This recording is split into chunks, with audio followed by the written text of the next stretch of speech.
All right. Am I winning? I am winning. Yes, I'm winning pretty thoroughly, I think. But I mean, how do you judge winning? What is the meaning of victory? So this is the siege that broke my will last night. I didn't think about the fact that it was going to be a minor settlement battle, and so yeah, once I had realized I had to fight a minor settlement battle, I was like, eh. Not losing. Well, we haven't lost yet, so we are winning. We could bring this army in to make it an easier auto resolve. However, that army could also go here, speed things up a bit. Night Gobbo Warboss! Oh, yeah. Yeah, I mean, I guess we should try to blitz it as much as we can.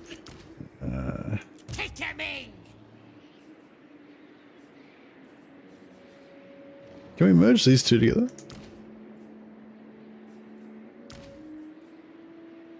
Attack! If so.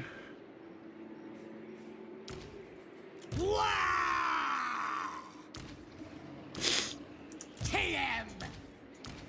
Stabbing time! Alright. And Mercy! Gobbos.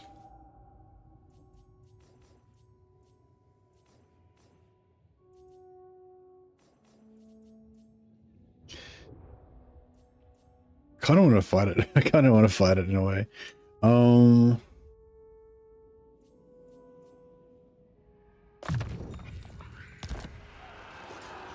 Attack! What's the auto resolve look like? These 3 units. If I gear him up, we probably could do better than that, couldn't we? Melee attack, weapon strength. Yeah, that's pretty good. Armor. Silver steel. Armor silver steel is probably good for auto resolve because it gives you 20 armor. Talismans.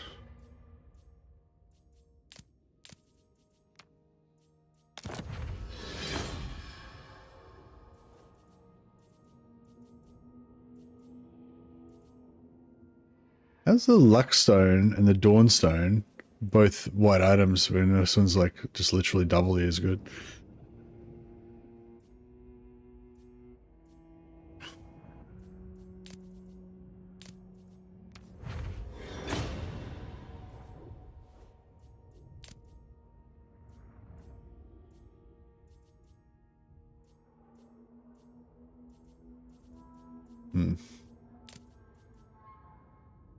Forbidden rod.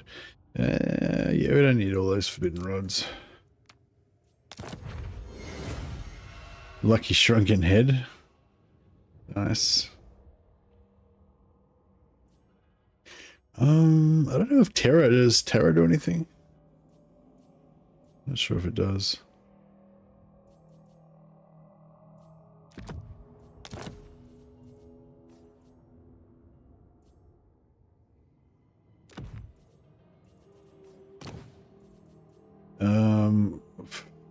Followers we can probably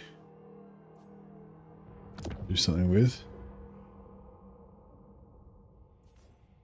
I wonder if poison's good on auto resolve. Never really noticed.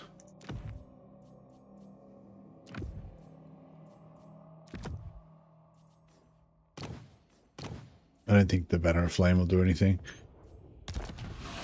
Killing time!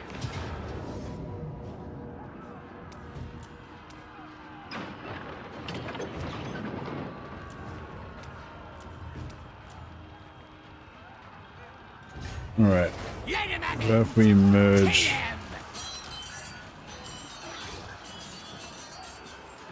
Let's scrap! Get him! Oh well, better than nothing. At least we don't have to fight the battle.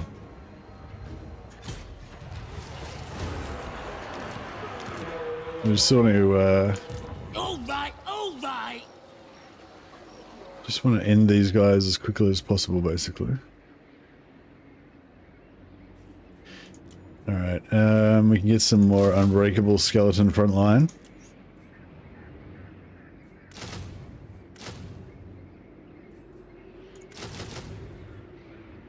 All right, then that army's looking pretty good. And then over here, Powerful war boss. take this one. Hopefully this one's not a, no, it's just open field battle. All right, we'll fight this one. This will be a nice, easy, fun battle. Out of all the magics in the game, Greenskin magic, strangely my favorite. Was that going Foot of Gork Stomp is too fun. Yeah, I really like, take the easy battle, yeah. I really like, Foot of Gork for sure. But I also like all the buffs that, like, the melee attack buffs and stuff they get, not just with spells, but also with, like, you know, lord abilities and stuff. You just, I feel like that's kind of their, or for me anyway, that's their kind of main theme, is just having like heaps of boys all just charging in with and then just buffing them all so they just all go ballistic.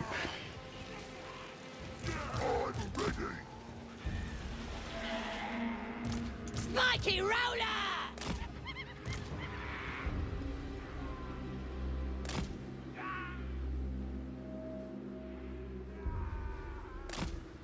We is gobos.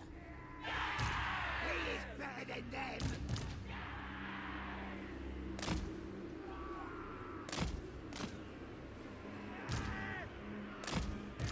Stickers ready.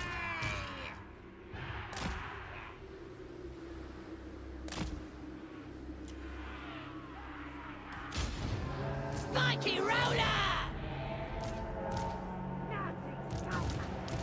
Goblins. Nasty skulkers. Spiky roller.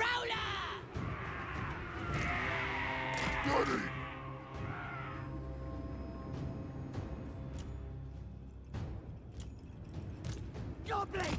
We'll just get these guys ready to take the archers out. Or maybe we take them out with the carts. Either way. Should work. Nullings.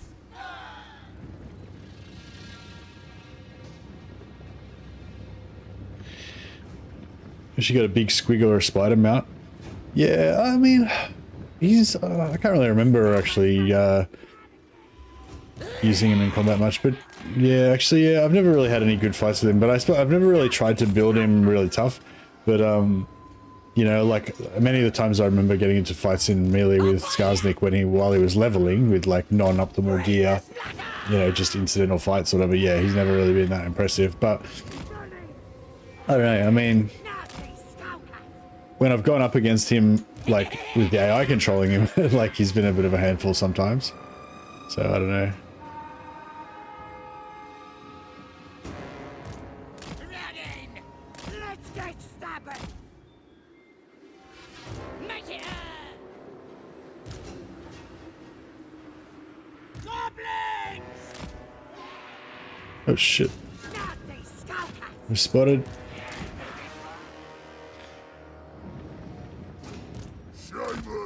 I've got this. Running. Stickers ready.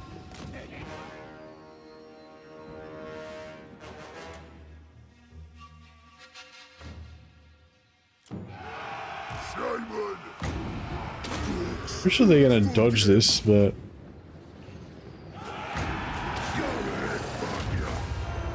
oh yeah, that was a good hit. I'm ready. What you want?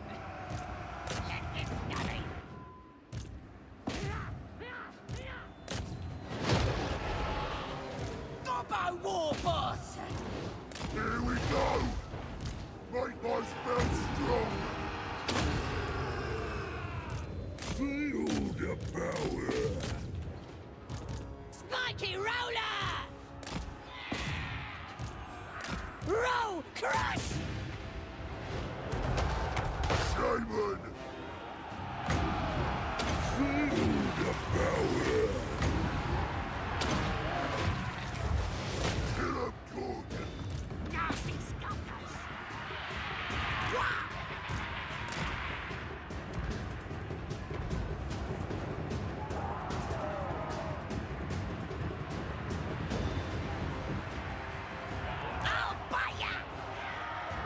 Just ran straight through those spearmen. Stick 'em! Tear 'em apart! Doc will get 'em. Let's get 'em! Goblins! Lads already!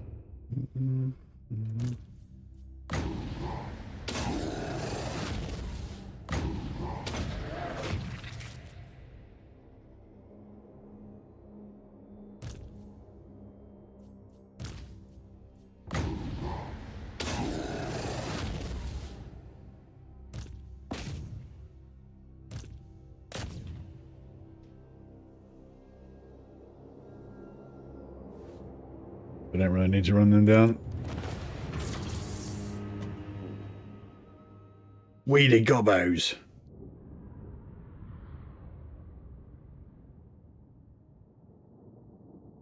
But yeah, it's always nice to do a completely one-sided slaughter for first battle of the evening, just to get warmed up, just to get into our greenskin groove.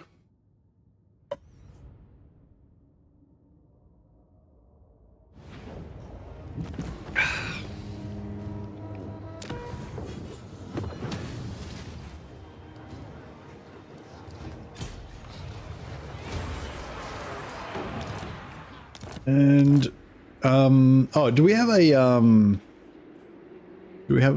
hag? No, I did that one. No, I didn't. That's, yeah, we've got this hag to do. Actually, yeah, we'll do it now before I forget. Yes, on it! So yeah, we want a cooking challenge because it'll unlock another ingredient slot.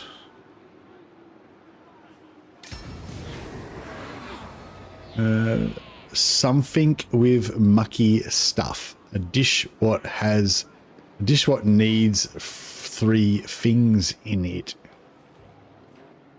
I might just cheat again and Google it. Hag recipe challenge. Warhammer. All right.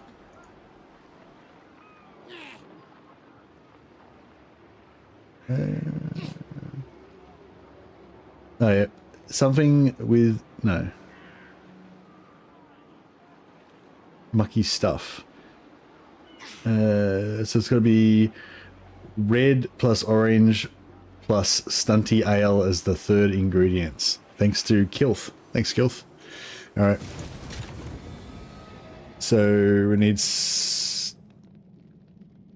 red plus orange plus stunty ale. Okay, cool. Well, we want stunty ale. We kind of want stunty ale.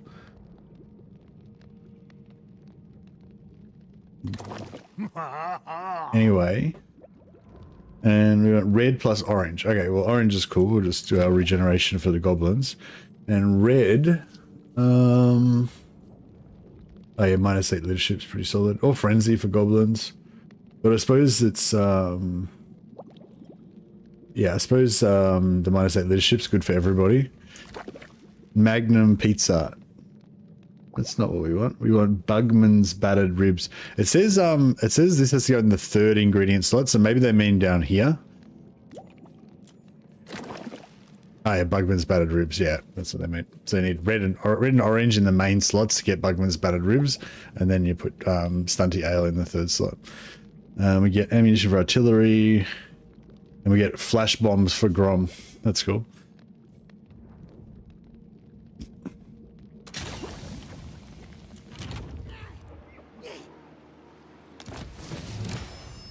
Alright, 3,000 gold. Unlocked all the slots, so we got 8,000 gold. Also got a secret recipe in the recipe book. New recipe discovered. Okay, now we've got all 4 slots. Very nice. And our recipe book. Okay, so there's a few recipes we haven't discovered. But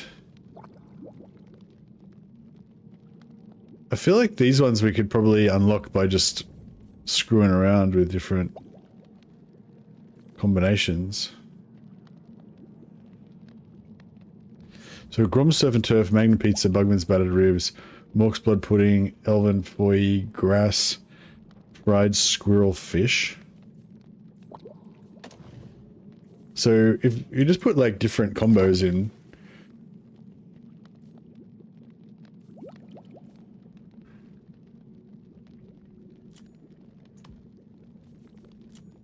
Oh, you can't. Oh, you can't put two in. Can you put these in as a flavor? No. Like, can we put that in there and then put another one of these in as a flavoring? No. Oh, okay. So you can't have double. Oh, that sucks. I thought, yeah, we could have like the harpy teeth for double damage and then also get the Berserker's infantry, but no. So that's kind of sucks because this top line is all for buffing missiles, but like I feel like the harpy head is just flat out the best one, like by a wide margin. Like there's no reason you'd ever take any of the other ones really, unless you want to use the dragon tail explosives for the knockback. So yeah. That's weird. So Misty Mountain Broth. So we have to actually make it before it becomes unlocked in here. Do we have a quest to unlock all the recipes? I'm not sure. I just got to turn on my air conditioners.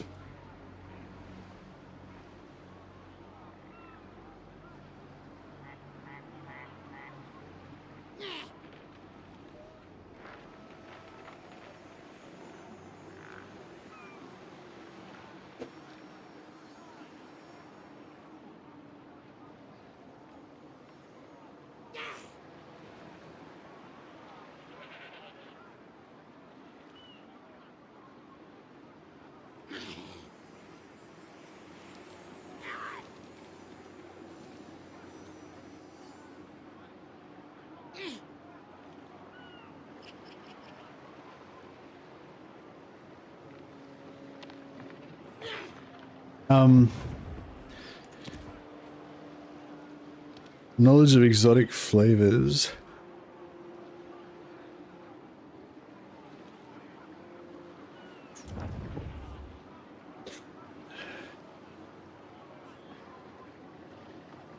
Secret recipes revealed. I don't know. I feel like you don't really need these secret recipes because you could just, you know, you could just experiment and figure them all out, couldn't you? I don't know.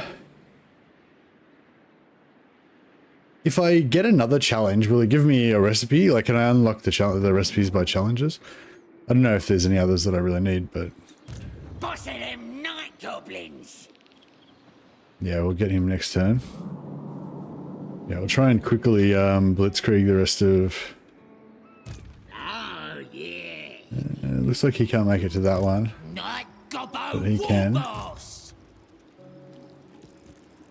To Langui.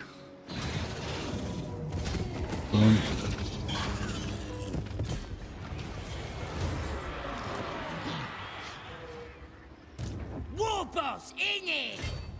Wah! Hey, smoking noob. No, I'm not. No. No, just eating the donut, and then eating some more of the world. Going for a Grom eats the world theme. That was brutal.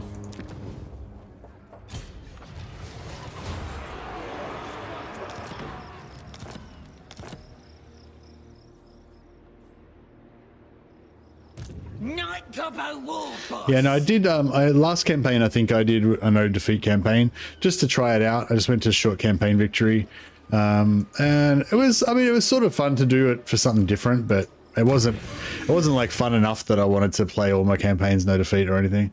It was just, you know, something to try out once. Yeah, I'm interested in challenges, but yeah, I don't think I'll do a no defeat challenge again. It was, I don't know. I didn't really find it that interesting.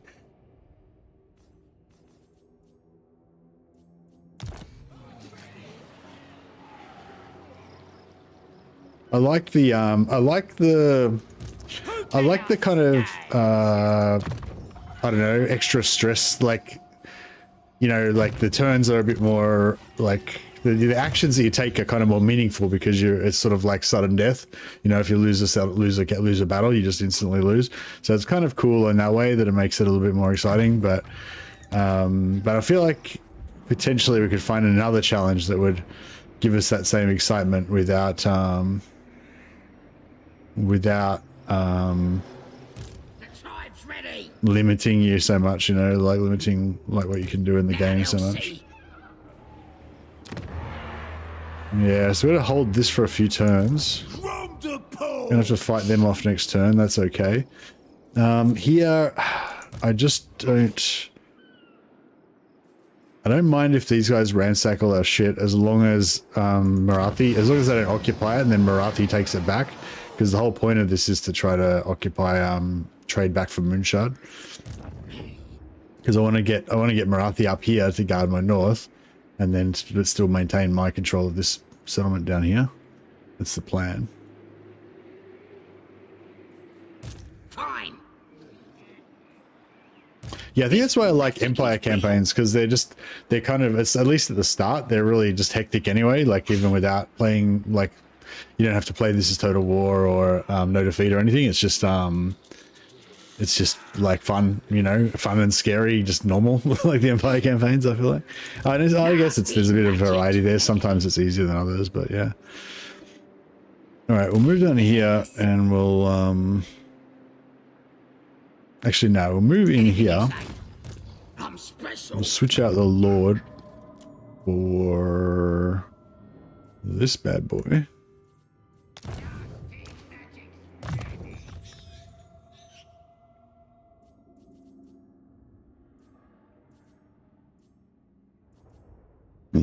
Excuse me.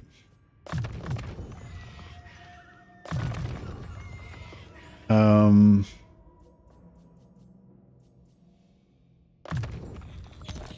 then he can get. Actually, where was I recruiting those skeletons? Oh, to recover that other stuff. We need some more allies. Who else was going to be allies with? Oh yeah, Marathi. I wanted to be allies with. Hey. We haven't actually got the treaty with her yet, though, I don't think. No, I only got non-aggression so far. Oh yeah, and Clan Scryer I wanted to be allies with as well. Just for a fun kind of like underworld thing. Hey, Harley's World Tour. Tried Imric's 0 defeat and now you're miserable. Why are you miserable? Because like you're succeeding but the game's not fun, or because you keep failing, or what made you miserable about it? It didn't make me miserable. I just thought it was like, it was okay. Like it wasn't completely unfun, but it was just a lot more, like you had to be a lot more careful. It like made the game a lot slower.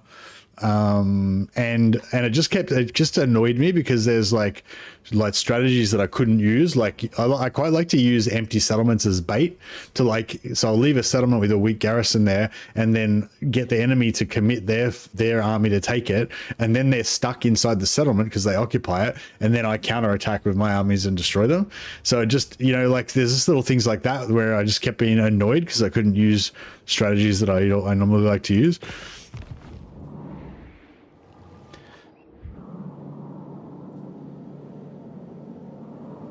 But yeah, I'm sure that there's something else that we could play that would be just as hard and scary, but it's not that.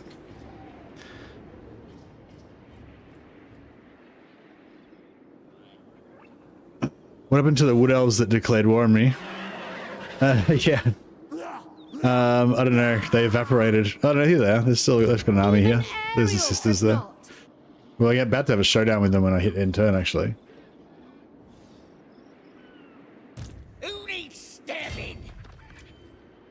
Alrighty then. Yeah, we'll just go with Skulkers. Regenerating nasty Skulkers are pretty solid even just by themselves. What you want? Yes, boss.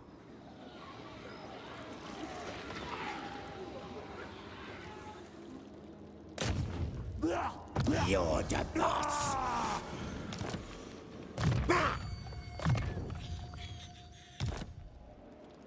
Is there a way to see how long an AI war lasts? I don't know. Yeah, good question. No, I don't know. I think I've wondered that before, but I find the answer or anything.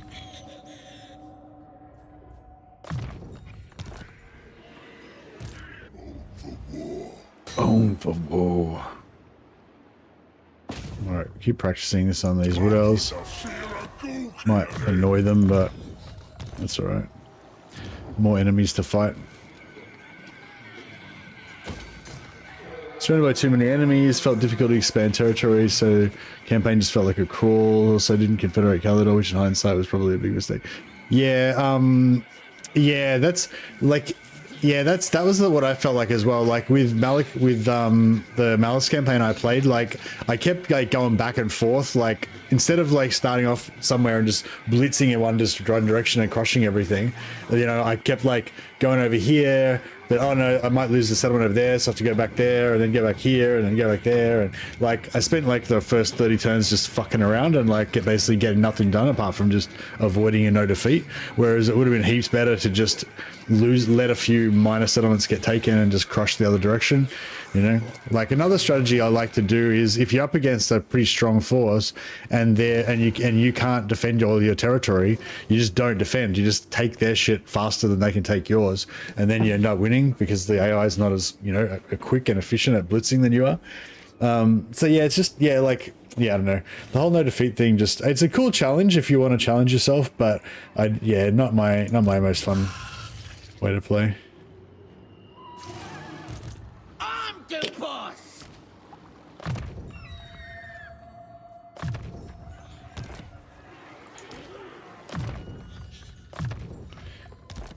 But I'm glad it's not. It's kind of cool when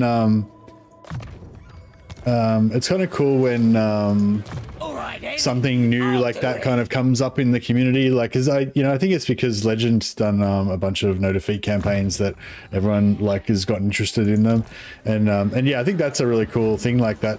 I like that sort of community. I don't know, like togetherness or whatever. Like, you know, like that everybody's kind of experiencing the same idea at the same time. Be like, oh, let's all try this together. And it's kind of, you know what I mean? Like heaps, like, well, I'm one of the people, and most of the streamers that I've seen have all tried no defeat campaigns at various times as well. So it's sort of cool that like Legend kind of started that movement, and then everybody's kind of like a wave. Everybody's like tried it out, and so now we all kind of know what that feels like. That kind of campaign. It's kind of cool to have that shared experience. I think we're good. All right, so we're probably gonna get attacked by the wood elves up top. I don't think any of these settlements are gonna get challenged, not this turn. Yeah, that army in Ostankia's lands is annoying. I don't think they can attack me, but they're probably just gonna keep trashing my settlements. Yeah, this is the only battle that we have to fight. We can just auto-resolve this, which is a bit of a letdown, I guess, but you know, just show my utter lack of respect for these wood elves. There's good eating on. Beg for GROM'S mercy, ratty git.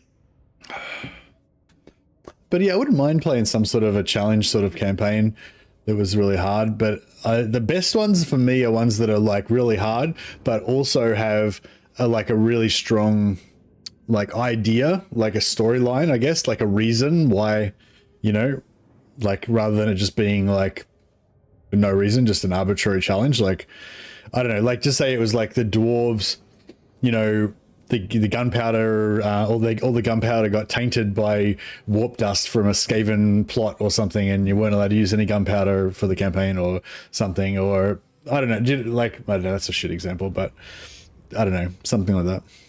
Sisters of the Twilight have a good defeat rate. Oh, do they? I'll check it out in a sec. Who are these? I'm not going to bother with these minor factions. If it's a major faction, yeah, Major Skaven Undead or Dark Elf. I want to form like an axis of evil. And have like just comedy bad guys. 20% replenishment for the Lord. For the Lord and Lord's army. That's cool. Missile strength plus 10% for the Lord. We don't have a missile weapon, so that's pretty shit. I guess it's good if you're like a Lithanar or something. Casualty replenishment rate plus 20%. 20% is pretty huge. Yeah, that's pretty crazy. But we don't really need it because we don't really normally take damage anyway.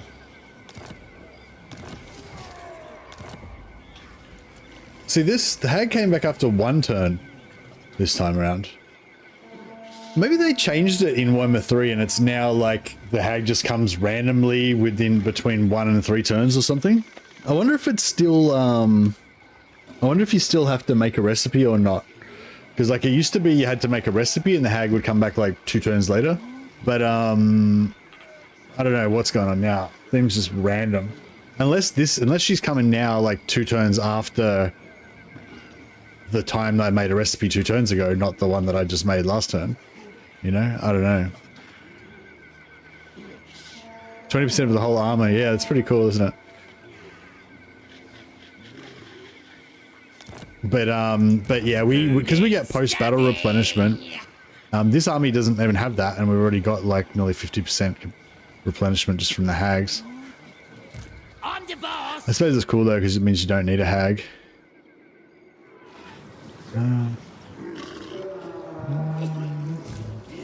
War boss, innit? You need help? Probably should have recruited some gobos. Heading out. Great and powerful war boss. Who needs stabbing?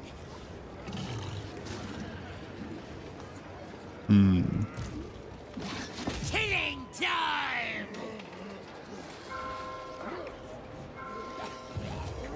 Who can I stab? I feel like we're gonna have to fight it manually. Fucking get him! Headbutt him, Mork! Ugh. Siege battle. This is gonna be stubby. This can never come Is that? to pass. Oh, fucking hell. Leon, excuse me. Leon Kerr. Ugh. Good. If you play something with low replenishment, it's pretty big, like Bretonnia Castles. Yeah. Yeah, I mean, even Carcassonne, I think, gives you 10% replenishment is pretty good when you're playing Bretonnia or Dwarves. Yeah, crazy. So, yeah, maybe it's a good idea to, like, if you're playing Grombrindle, to go down and try and farm the sisters for that 20%. Because, yeah, that would actually be really good on Dwarfs, wouldn't it? Curse him!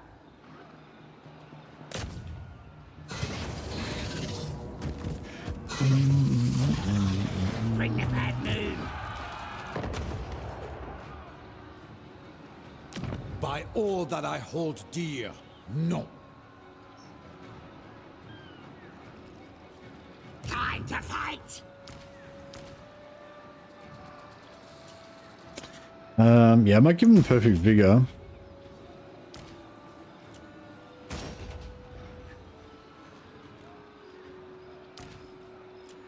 Heavy armor 20.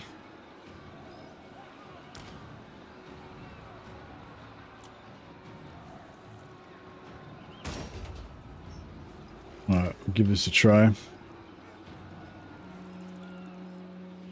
Lost and good.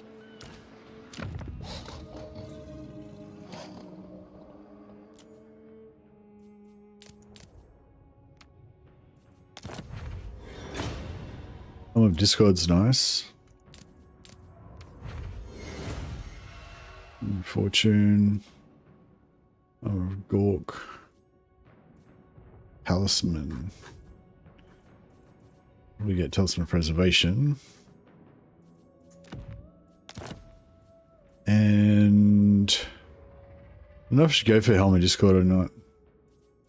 Helmet Discord could be good. Or we just go for Armor of Destiny. So we got more, because we need missile resistance, because we're gonna get the shit shot out of us. Because he's on a big spider. I mean, I could take him off the spider. That also might be a good idea. Could give him Black Tooths, or we could give him... Actually, I'll give him the Shuriken. Shrunken Head, sorry. Not the Shuriken Head. What does that give us? So, 41% physical resistance... 66% physical missile resist. That's pretty good.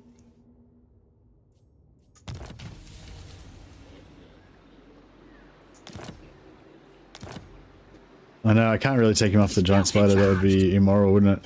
I'm a bit worried about Leon Kerr. I don't know how we're gonna deal with him. Yeah, I don't know. Maybe I should just leave them there and let them wait for a bit. What else we got going on over here? What does Ogginector you want? A boss of them night goblins!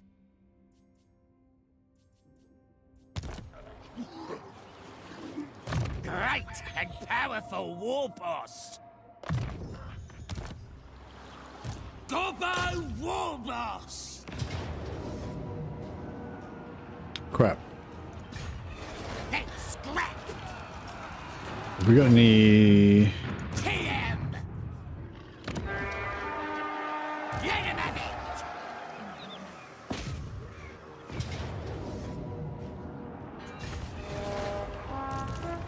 Who's the boss?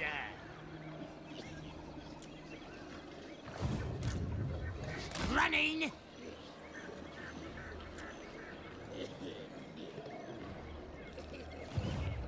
Ready for boxing!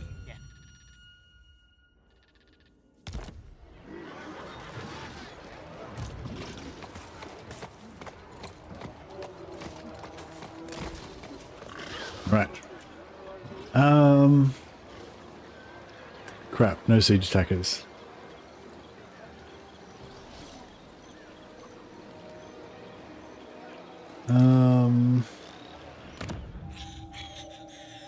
These cave squig is not a siege attacker, obviously.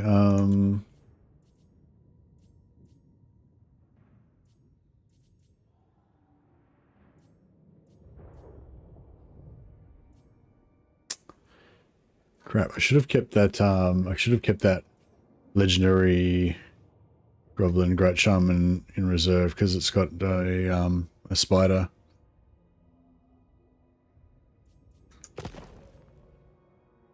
Gobbos with ninja stars, indeed. Alright, well I guess we're just gonna have to siege it. Alright, then I'll do it! Tis what it is.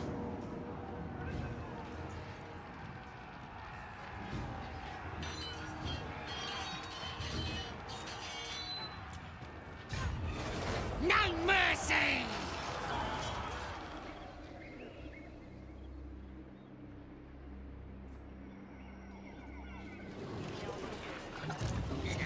I'm well nasty! Oh, what do you want?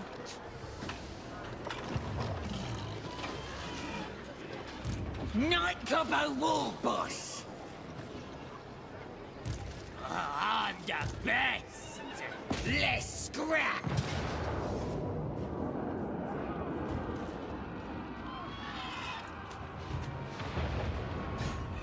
Get him! Kick him in! Alright, gotta gear off.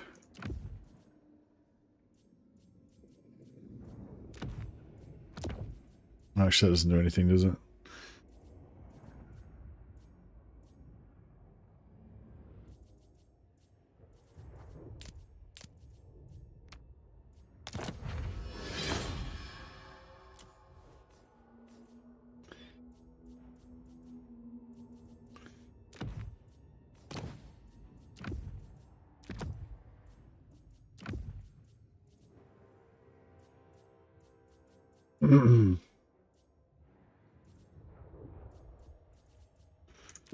Boss.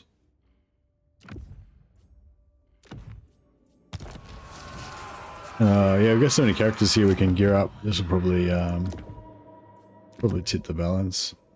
See?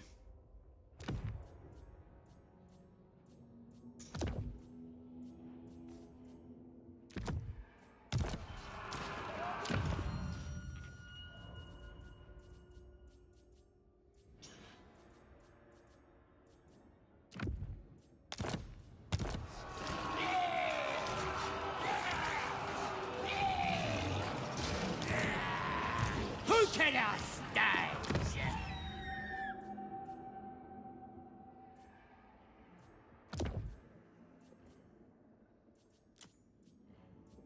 Don't need those. Don't need those.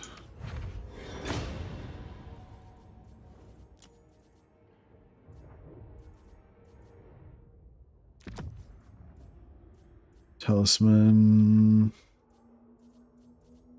No.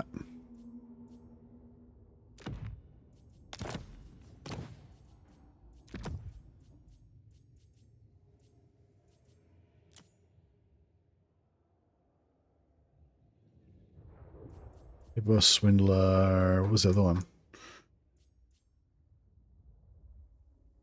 Oh, yeah, Serial Looter. No. Alright. These guys are in camp stance, so you get an extra.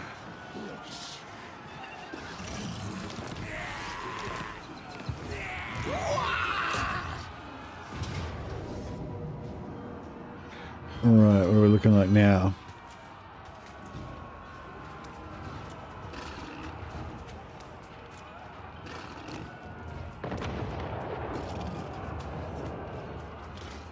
Oh man, that Pyrrhic victory is brutal. I think we're gonna have to fight. It's come down to this, the worst possible outcome that we can imagine. We're gonna actually have to fight the battle. I geared him. I put all the gear I put on was like auto resolve gear, not actually battle gear. But I can't be asked changing it now, so I'll just roll with it.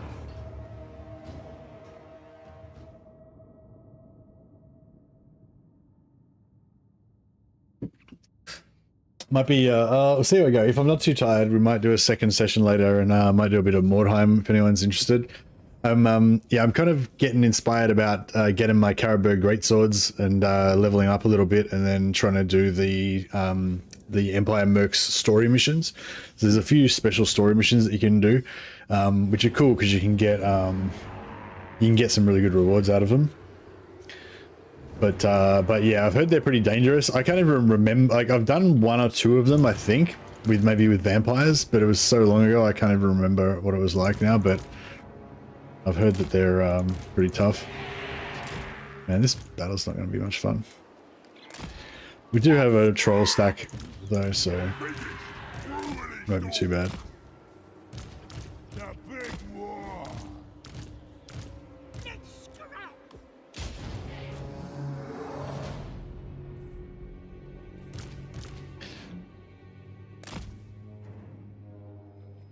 Oh. I do that so often. Just accidentally set up units in the wrong spot.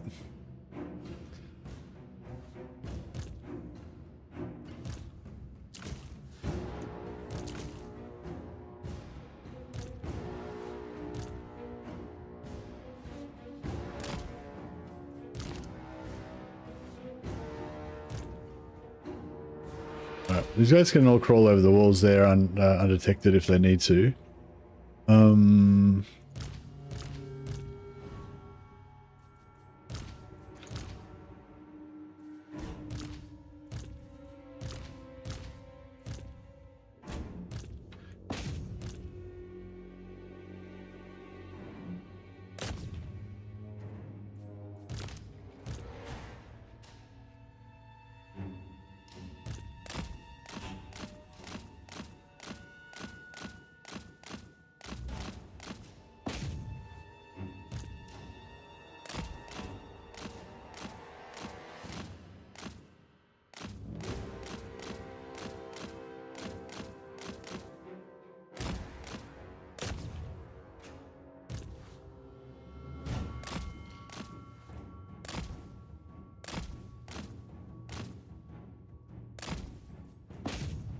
Alright, doors going down pretty quick.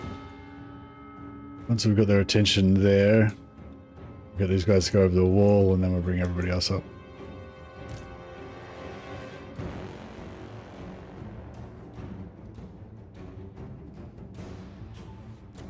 Who that I clobber?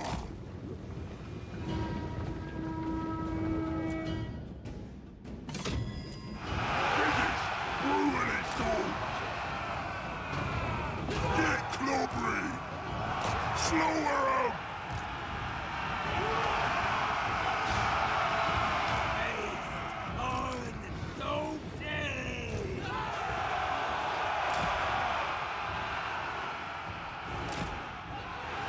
These trolls are pretty tough.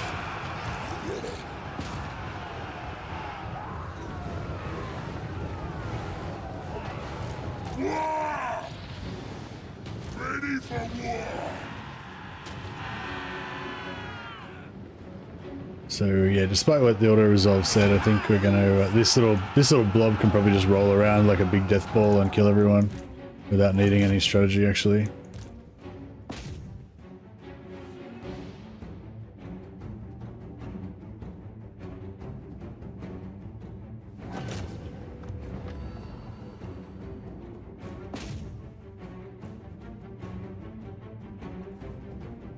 This guy's getting shot by the Blast them with archers. spells. Running. I'm the meanest.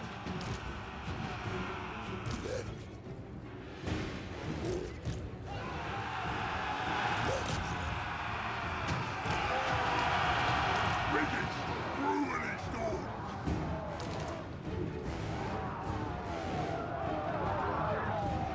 I've got this!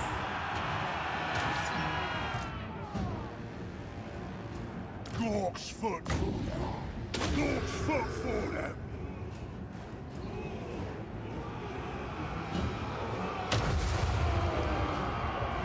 Nice. Get 2 Black Orcs to kill this warrior priest.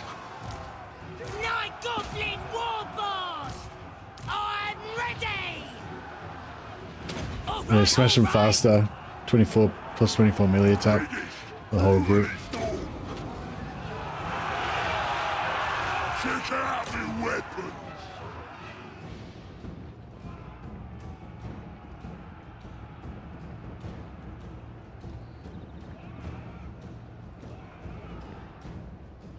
Stickers ready!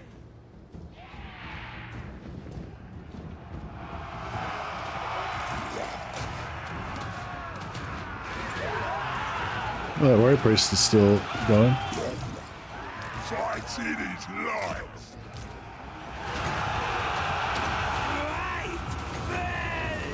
You can stack overcast and non-overcast, so go double Spirit Leech, just ripping him apart. Plus they're meleeing him. You can see his health's going down pretty fast. It's not like super magic efficient, but you know, if you absolutely positively want to just make someone dead as fast as possible, then yeah, double casting it, it's pretty cool. Let me at him! Get it done. Must be! Hate everything.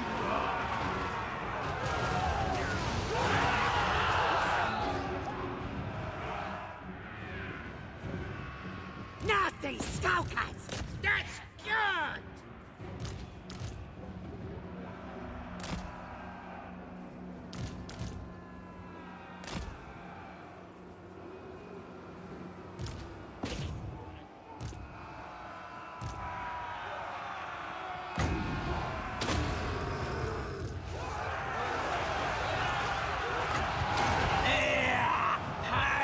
Yeah, the stone trolls are just tanking all this, they don't care.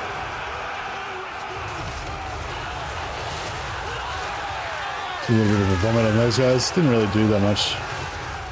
Didn't do that much damage. Smash all in one. Make my spells strong.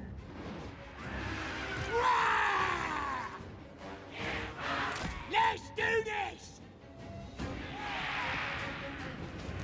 Stickers ready! Nasty skulkers!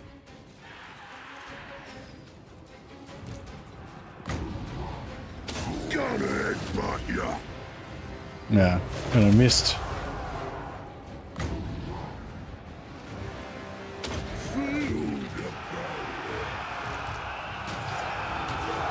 Night Goblin War Boss! Wanna kill something? Got it? Let's do this. Welcome!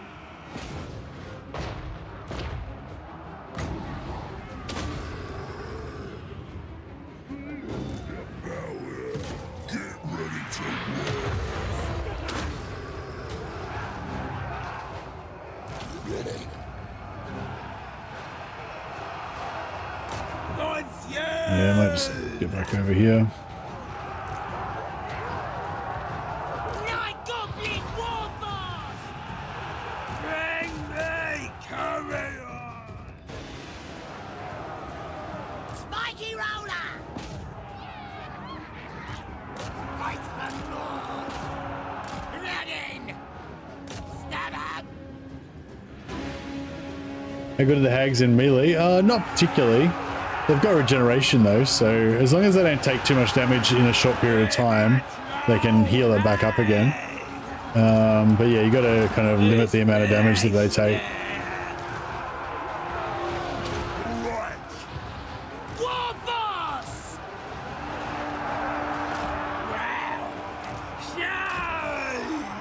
But yeah, we're basically tanking most of their army over here so that we can just come in here unopposed and just have our way with it. Wow.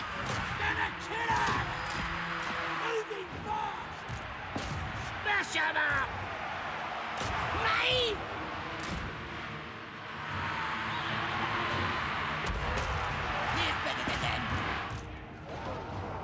These guys are still trying to tank their whole army over here. Going okay. There's a few too many halberds and greatswords in the pile for us though. Biggest, brutally stored. So we can kill this witch hunter. On the bus. River Troll Hag! Happy to help! Great food! We're needed! Gonna get some spew. Get some spew happening. Alright, I might get the shamans up here and start just dropping some footer gorks in there to get this over and done with. Make it hurt! Let's scrap!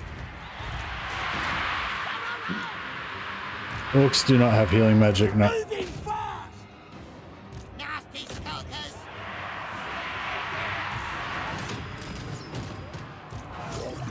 Oh shit. Let him get shot. Next! Going! Wah! Tear apart! Just shot down those archers. River Troll Hag! Oh, this one's getting fucked up.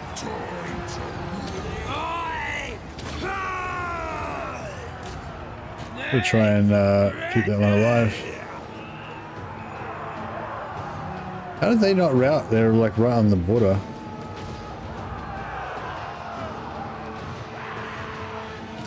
Breaking neck! Lightning! Gobbo Warboss! It's right! Oh, the towers. Oh, Shit, man. Stomping! Here we go. Simon. I'm so lazy, but Running. I don't know. There's something to be said for just throwing all you guys in and having a big punch on. I was interested to see how long this little blob would last. They did pretty well. Like, they were tanking, I don't know, there was about 10 units on them or something. There was a fair bit of stuff there, What you want? including quite a lot of halberds and greatswords. So I don't know, they did pretty well. But I mean, especially the trolls. We only lost 2, 3, 4, 5, 6, 7. We only lost 7 trolls. Oh, did the hag? Did I lose that hag to the? Goblin Warboss! Oh no, she's still alive. Yeah.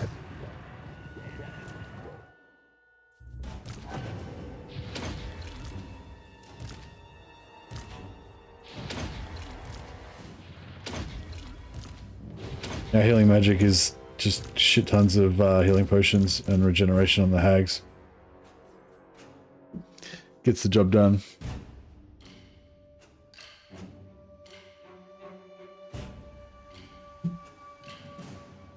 Yeah, no, they don't really have any healing magic. Grom the Paunch has a special Wa that he does that heals everybody. Just for GROM'S army. But yeah, their magic doesn't. Their the little war and big war, neither of them have a healing spell.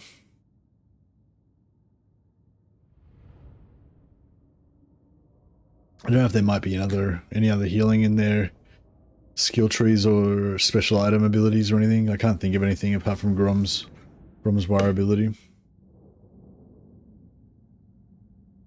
But they got regeneration on their trolls.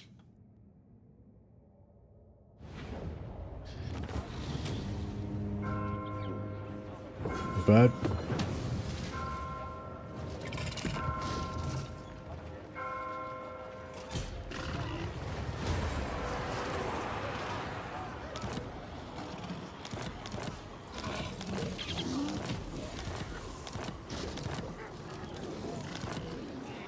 Great and powerful war boss.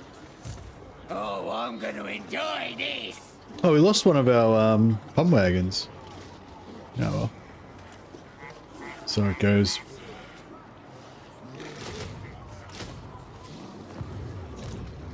Boss of them night goblins.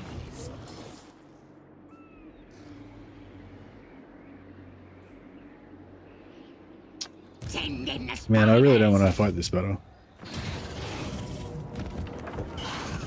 Is it winnable? I mean, I sort of feel like it's winnable, but I really don't want to fight it though. Curse 'em. From the porch! All right.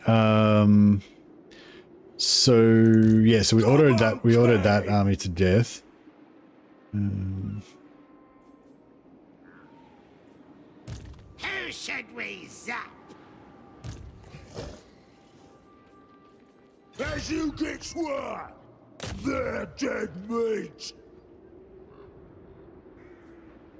Night Gobbo war boss. From the porch! Rabbit for Grom! That'll do, boys.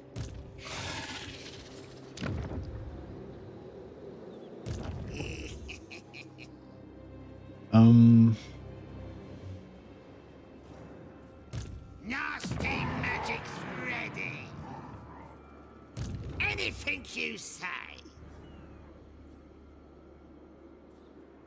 Oh, they lost their settlement up there. That's alright. We'll just have to take it back again.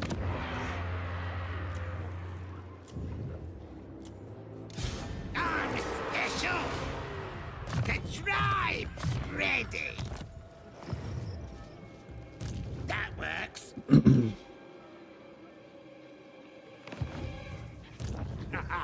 Watch Alright, I think I got that under control. No siege weapons there, alright. Some siege weapons in there. Still good.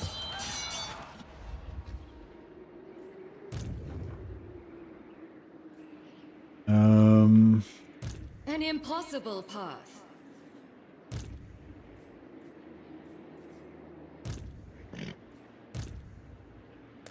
Who can I stab?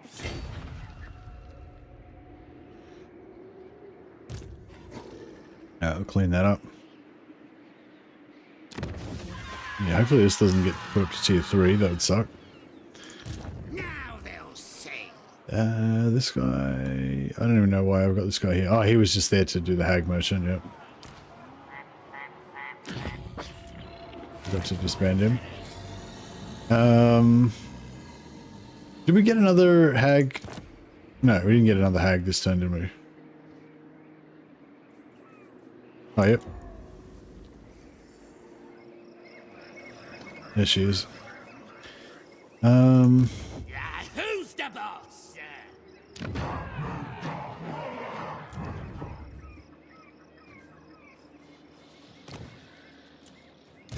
Who needs stabbing?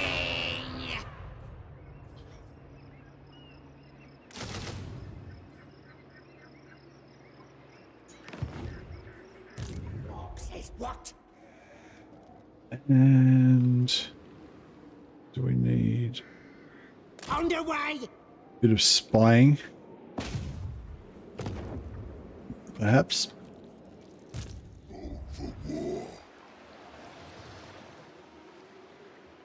Spread the rot. Here we go.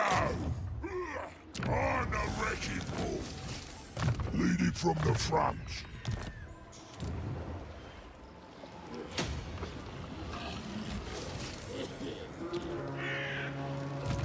Great and powerful. Oh yeah, Ninja war Jim. boss.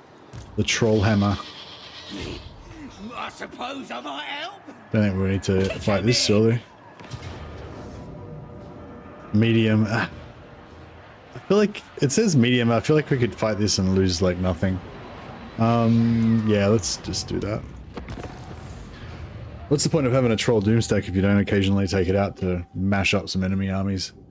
Hey, old flat. Yeah, the troll hags aren't great in melee, but the stone trolls with a few buffs are very, very tanky.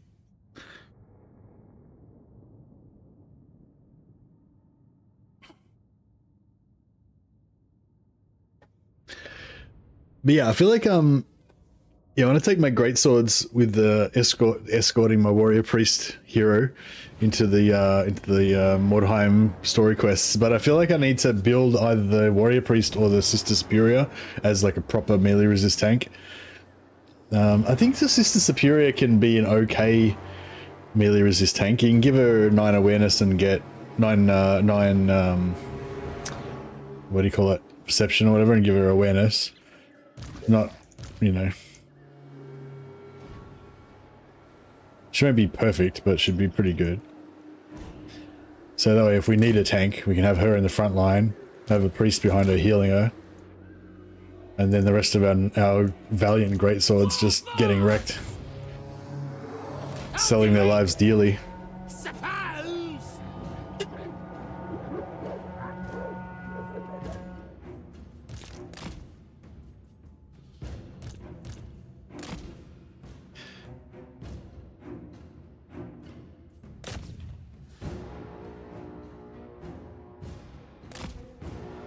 Let's try and get in the woods. We take a bit of a penalty because we're large, but it'll be better than just getting all this shooting in the face.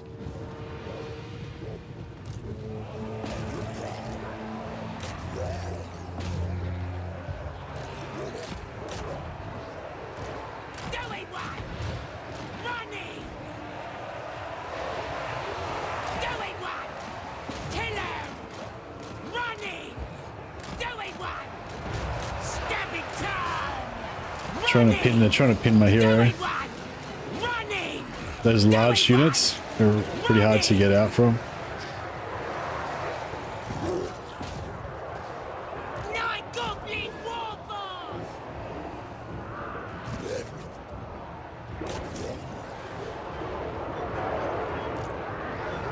Doing what?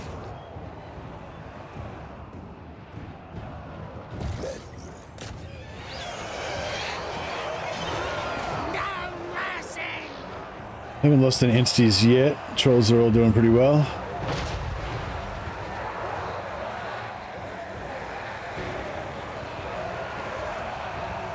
Yeah, explosive damage, that shouldn't be too bad. If we get like a firing squad all shooting in and hitting like one, like if these guys here just shoot all that one troll, then he might die. That's kind of like the biggest danger.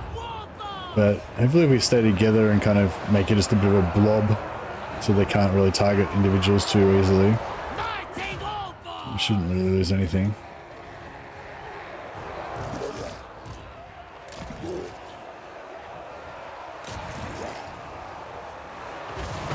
Get him! Still on 100%.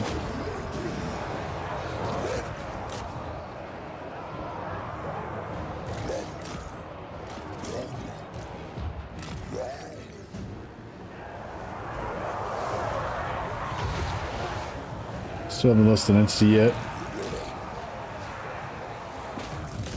Shut down those guns.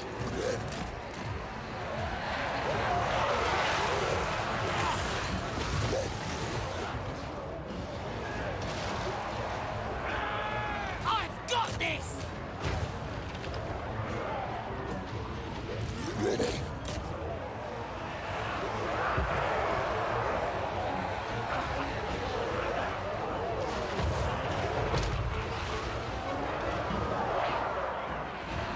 It's looking pretty good.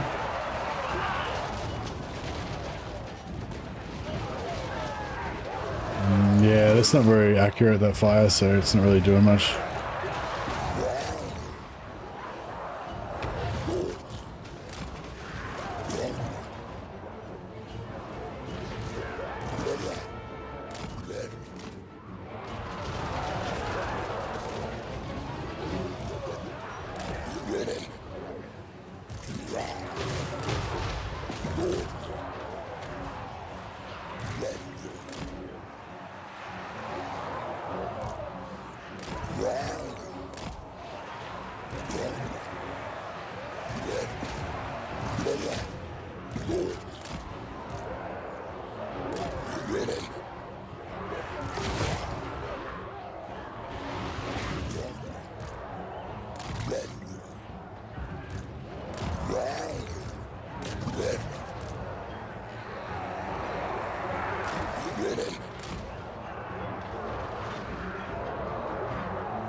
Sorted.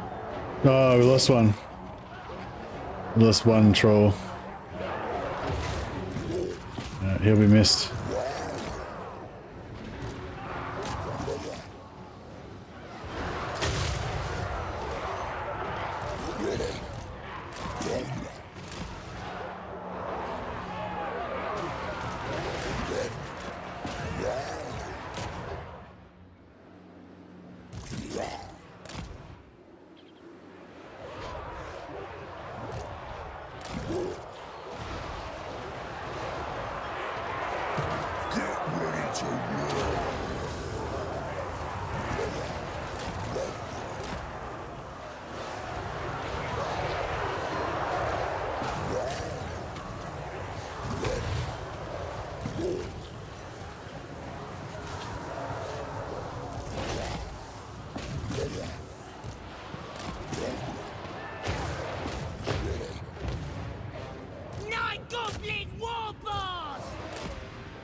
Alright. Is that it?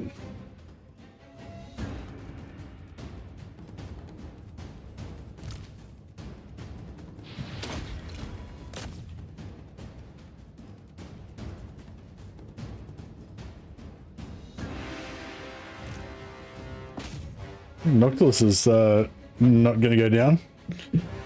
Noctilus didn't hear no bell.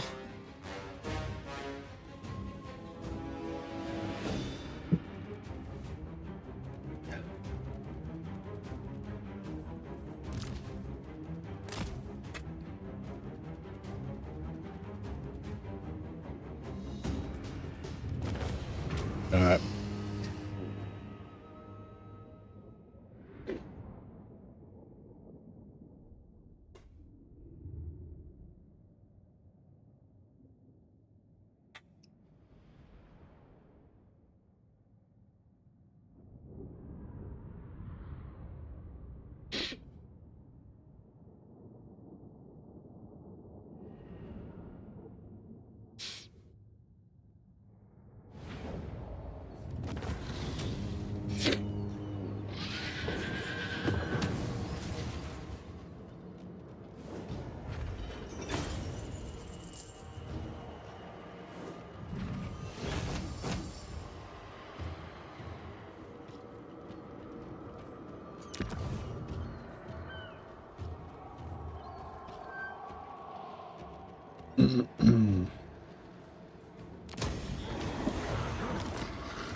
No, it's not a very good. Night Gobbo War Boss. Not a particularly good trait. It's all right.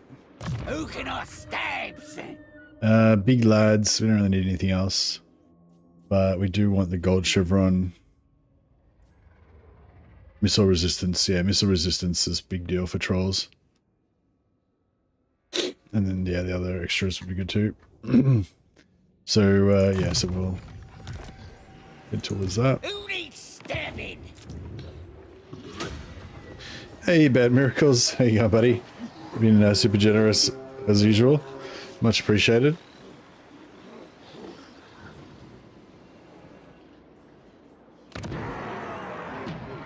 Yeah, we've got plenty of money, so we may as well start reinforcing our Ulthuan Death Star now.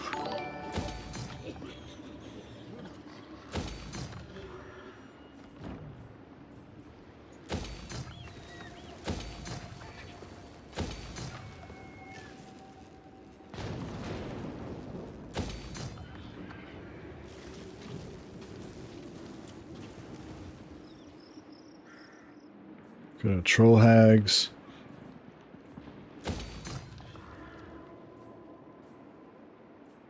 Give some shamans.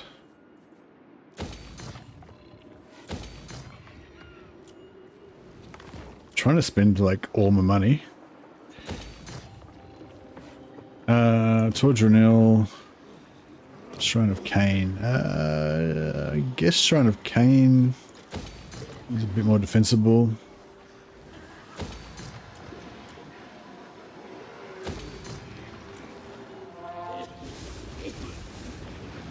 I'm just going to go for heaps of Black Orc big bosses. Plus, I'm just maxing out all my gold buildings to get as much income as possible.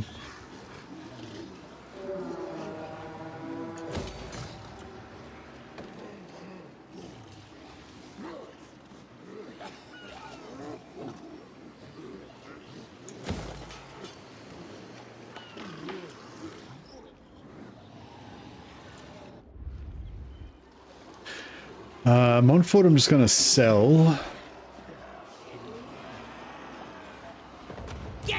We can, that's an easy fight, isn't it? Oh, it's not that easy. Alright, well, we'll get another Lord here to reinforce them.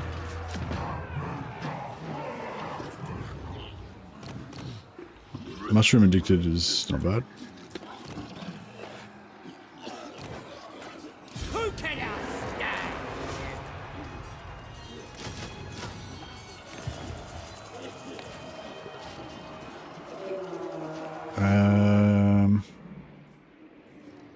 Yeah, he can come in and help them. Night goblins, you need help.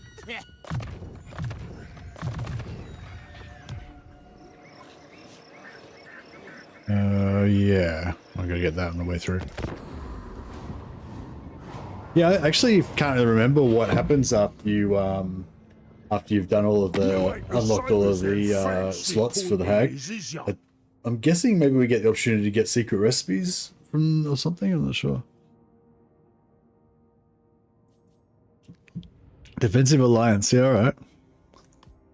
We can start getting allegiance points and get some sneaky dark elves in our faction. I think Marathi gets some heroes pretty early, so she potentially could even have some stealable heroes for us.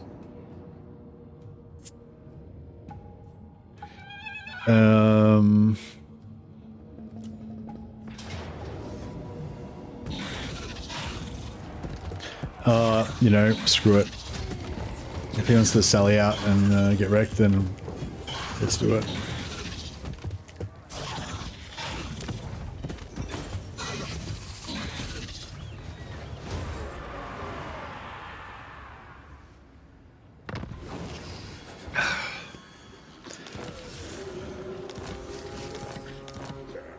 Alright, that just kind of accelerated things, really. Nasty magic ready.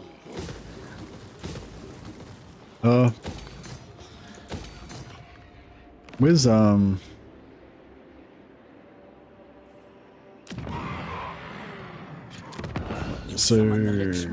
if we sell him Gusaro, A pat, so be it.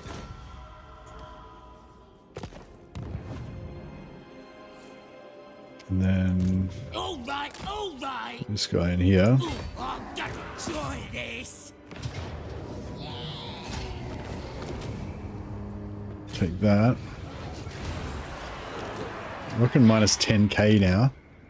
A little bit expensive. Need stabbing. My skull wand cackles in my ear.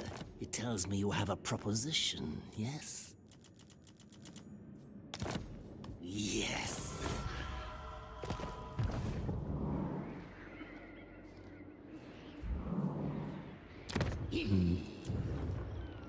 Ultra strong. Don't really need any of these, but let's take strong. Excuse me.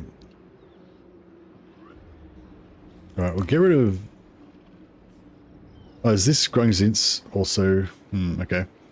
I guess we got to take out these guys as well. We'll have to deal with the Skaven.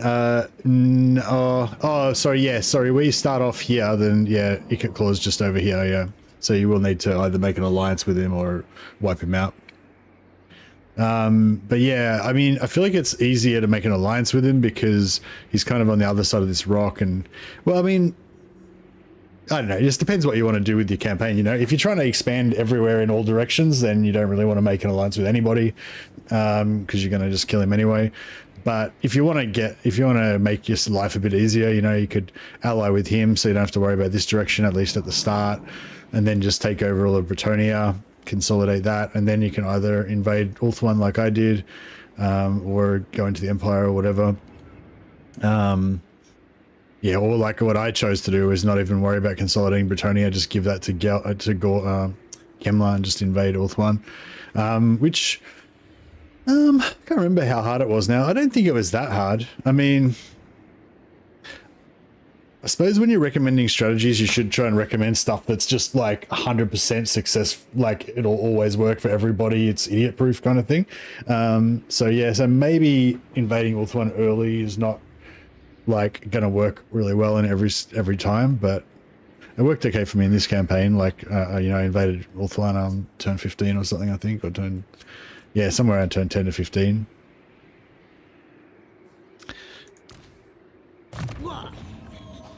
If you want to, like, Greenskins are a pretty good rush faction.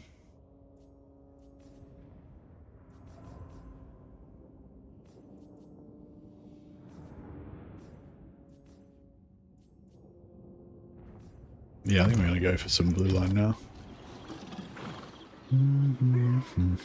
Yeah, I can't quite make it in there. What does zogging it do you want? Less scrap. Let him have it. What does zogging it do you want? This way. Kick him in.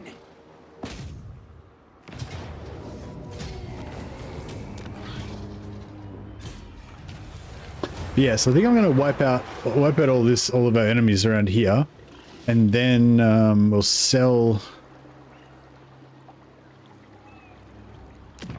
My hand hovers close to my blade. Utter your demand before I will. And then we'll sell all this stuff to Kemla, and then we'll just go back the other direction and go and kill the dwarfs. Because I mean, we could go for the Empire, but it's all orange territory anyway. So, and the Empire aren't even. Oh, who's the strongest actually?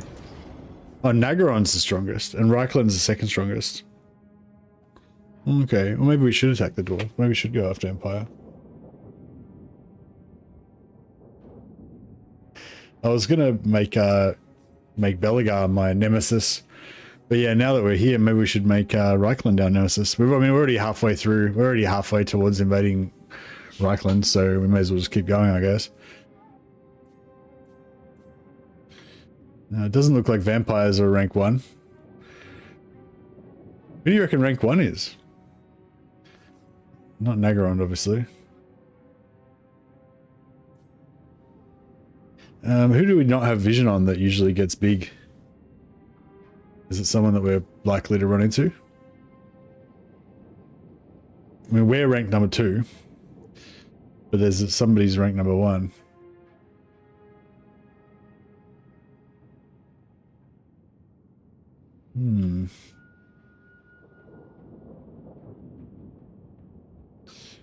Trying to think who normally gets big. It wouldn't be like us dwarfs, maybe like Astrogoth or something.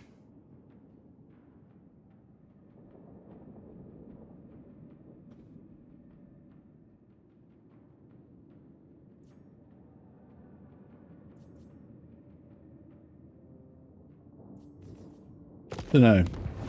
All right. Well, yeah. Well, in that case, maybe we'll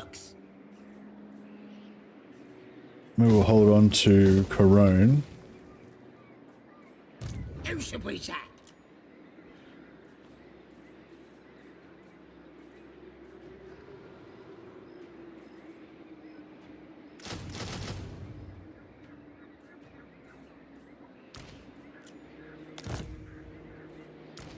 I'm gonna get rid of those orc archers that we've had since the start. Just give this guy a full stack of sneaky stabbers. All right. You need help?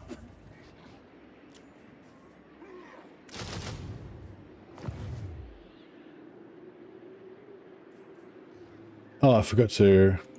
I didn't forget, but I just didn't need to. So, cooking. Oh, you get another cooking challenge. Unlocks a cauldron ingredient slot and adds funds to your treasury. Oh, we've already got all of the cauldron ingredient slots. So what happens if you already do it?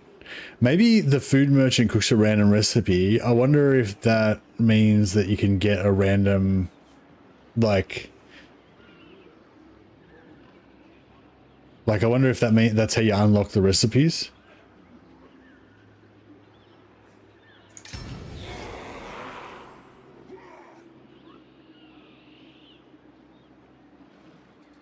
So yeah, we got it's a different recipe to what we...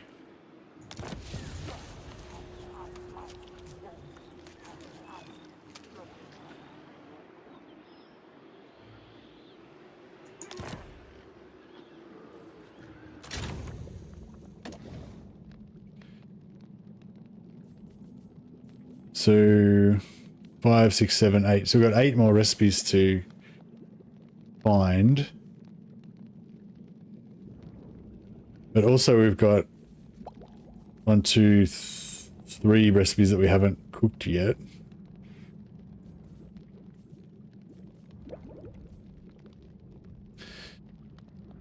So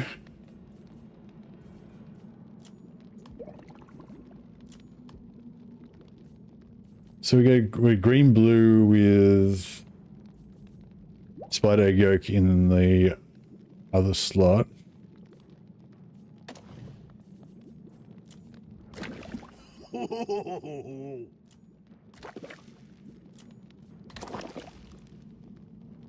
Gotta wait till next turn. Crap. So what recipe have we got? Spiky skin, harpy's teeth.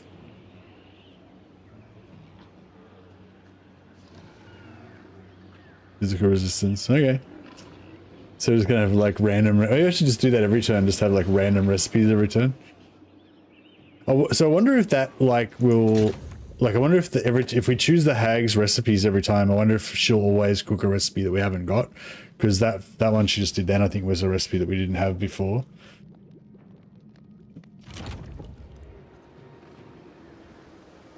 So it's kind of cool. I'm the best. Getting it done.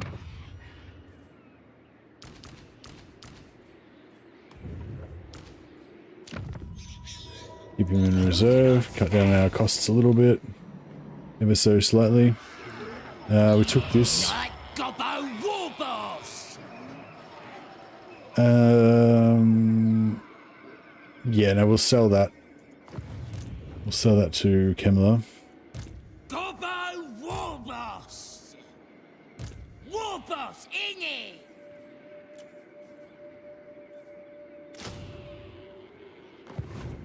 Ready for bossing.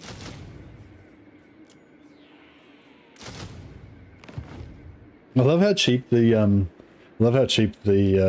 zombie, the undead troops are. They're like super cheap. Born for war. Get these heroes up to support our invasion. Live to serve area. Let me out.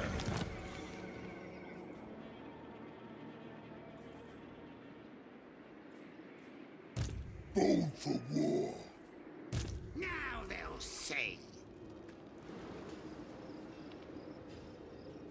This magic is real. Alright, we'll bring this guy down here.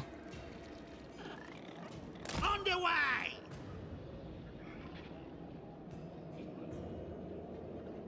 Ready to go. Gork wants me over there. Alright, pretty sure that's in range. Let's get moving. Oh, fuck. Alright. Oh, it's a...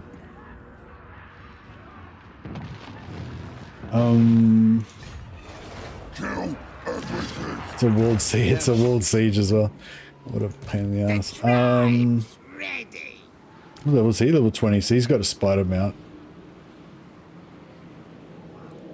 Who should we zap? Alright. We'll On it. give him...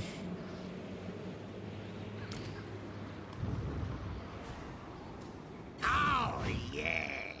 Yeah, we'll give him the troll so he can take it. Nasty. And then we'll force march back over there.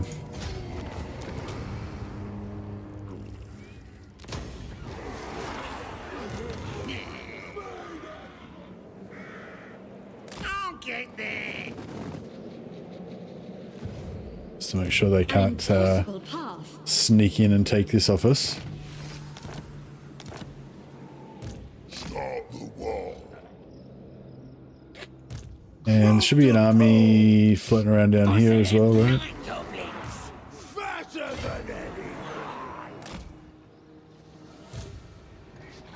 any. Running. On the way. Wasn't there an army?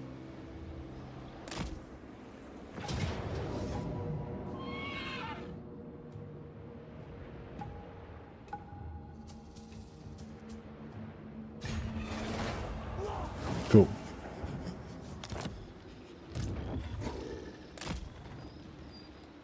Great and powerful war boss. So yeah, because we're in camp stance with 75% ambush resistance, so it was fine. Norscan tech tree is insane. It has to be the best in the game. Hey, Rehobeck. Sorry if I say your name wrong. Yeah, there's definitely some cool stuff in there. I don't know if I don't really feel like it doesn't feel like the best tech in the game. I don't know. I feel like it's sort of, Moving out. I don't know. I always feel like it takes ages to get anywhere on the Norscan tech tree, but it's definitely an interesting one because there's all these cool, really cool techs, like really powerful ones, and they're and they are tied to these buildings you have to take on the campaign map. So yeah, so just unlocking the tech tree is a really cool, like, you know, side quest or main quest when you're playing Norska. I think it's cool how it gives you sort of like a quest to complete, you know, if you choose to accept the mission. There's like powerful rewards available if you're willing to adventure around the world and conquer all these places. I mean, I suppose a lot of people will just paint the map and they'll absorb those things as they go along. But one thing I like to do is kind of like send out my boatload of adventurous Vikings and just occupy those settlements just for one turn to get the technology, and then just abandon it and go move on to the next one. That's kind of fun. Play them sort of like a horde. Not saying at all that that's optimal or anything, just that's a fun alternate way to play. There's good eating on them. Night Gobbo war boss. Who needs stabbing?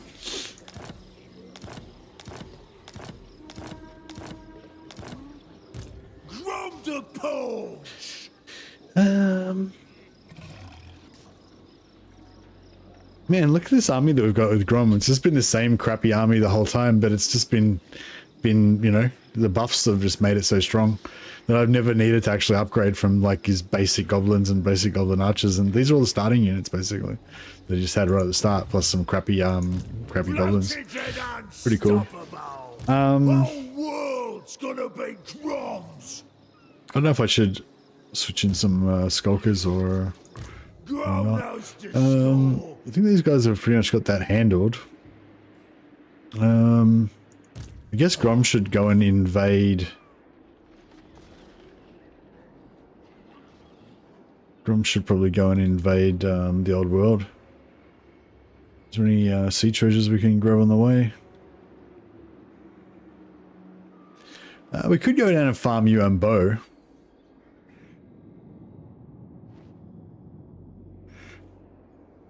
Get going. Yeah, maybe we'll go after you and Bo, hey. Drum says go.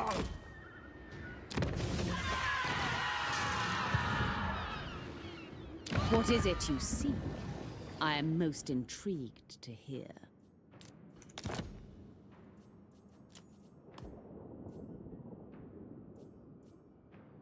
Such delights.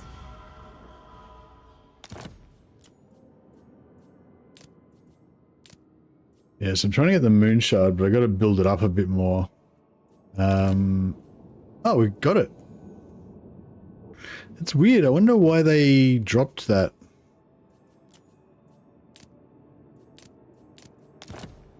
Yeah, see, now it's only worth 23 for the moon shard. Before they were wanting like 67 or something for it. I can't remember how much it was, like it was heaps though. And now all of a sudden they don't care. It's funny.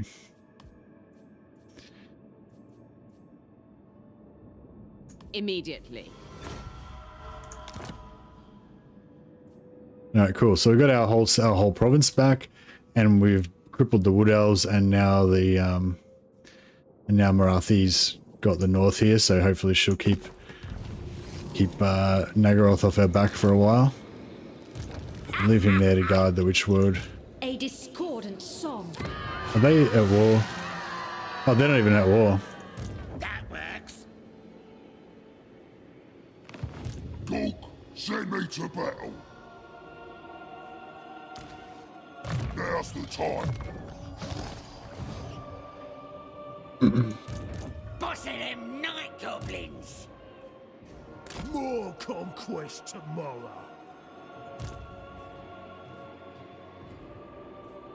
Leaving.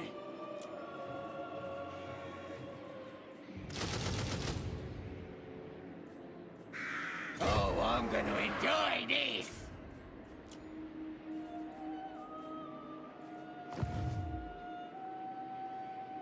Hey, Alex. Tech tree feels more rewarding than the victory conditions or any endgame crisis.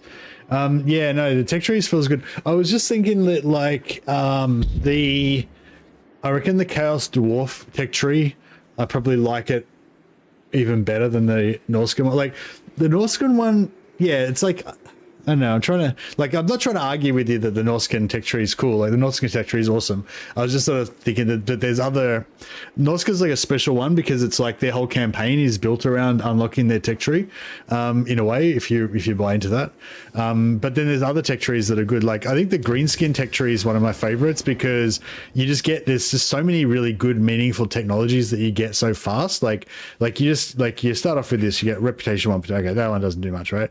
Then you go up here, 10% campaign movement range, bam, straight away. Then you just go in here. This one's only a 1-turn one, I think. 10% weapon strength for pump wagons, but also scrap upgrades for nasty skulkers and melee attack for for goblins. So it's like straight away you're into useful, meaningful stuff that you can use for your gobos. And it just keeps on going like that, you know. Replenishment's not very deep in. Here's your arrowheads to make your arrows better. If you're going through the middle, you get bonuses for goblins, upkeep for goblins, this is for goblins, massive upkeep reduction for goblins. Like, do you know what I mean? It's just like you seem to be just getting good stuff all the time, you know. Whereas like Skaven, I feel like is one of the ones that doesn't feel very good. Skaven's kind of reminds me of the Greenskins one, but it's like a shit version. But yeah, but anyway, yeah. So I like the Goblin one because it's like you feel like you're getting good stuff all the time. And yeah, I like the Chaos Dwarf one as well because it feels like there's just heaps of good stuff in there, I guess, and yeah, lots of powerful, meaningful things. But yeah, none of the Norska's one is like, yeah, Norska's one's got really dramatically powerful, you know, magical abilities basically in their tech tree, which are pretty cool. Also, they've got a lot of stuff that stacks as well. Like if you want to build Marauders, if you want to build up Marauder Berserkers, I think there's like 4 or 5 different technologies you can get that all stack on top of each other to make them just really, really powerful. Big as an orc.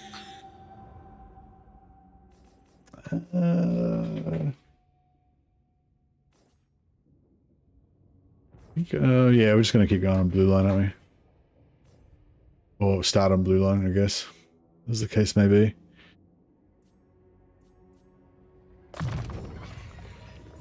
Actually, I don't really need evasion chance. Raiding, looting, sacking. Yeah, a bit of both. But yeah, the tech tree is really cool, and I love how it intertwines with the campaign. So it gives you like the tech tree is like a series of quests essentially, you know, that if you choose to go on and do them, you know. And then you've also got the monster hunt quests as well. Are the monster hunts working now, or are they? Does anyone know? Or are they still bugged? I still have never actually bothered doing all of them. I don't think. A couple of times I played in the early days where I actually did some of them, but the last few times I played Norska, I never even touched the monster hunts. People are constantly asking, like every time I play Norska, like people are constantly asking me if I'm going to do the monster hunts, and the monster hunts are great, and I just never get around to it. I'm too busy taking all the text to boost my Marauder Berserkers so I can play man mode Norska. One thing that's a bit kind of a bummer about Norska is that like they used their campaign mechanics used to be so bad that there was almost like no point like actually trying to build an empire with them. So just going around on suicide missions, like playing as a horde, was actually kind of fun and just viable. But now like they're so powerful and rich, and building a big sort of settled weakling southerner empire is really rewarding for them now. So it's not, yeah, like their identity is the faction that was really shit. What am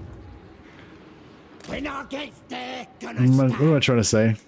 It's like the way I like to think of it is they didn't have the veneer of civilization and all of the soft weak southerner, you know, luxuries like having an economy and stuff. And so you just would go off and have adventures, just go off on suicide missions. But now it's like, yeah, now they're just like everybody else.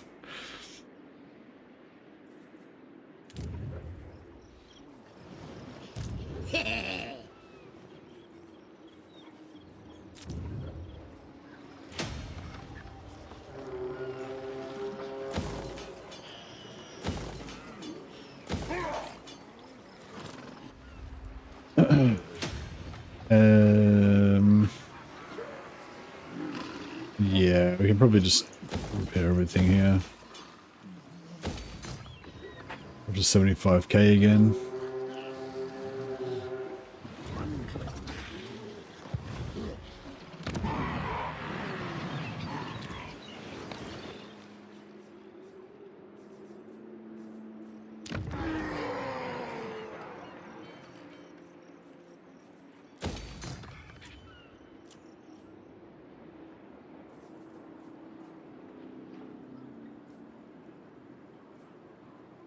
It's only 700 gold, I guess, so it'll pay for itself in 10 turns.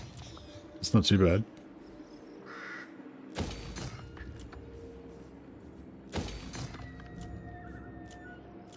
Yeah, I was sort of remarking before about how crap this gold is that you get from the ports, because it's 75 gold base that you get automatically, then it only goes up another 75 gold. But it only costs 700 gold to build it, so it's not bad. Paravon, yeah, no, we'll sell Paravon. Massive or Carl's, finally tier 4. Marienburg, I guess we'll hold on to Marienburg and use it as a... Yeah, I shouldn't have pieced out with Marienburg.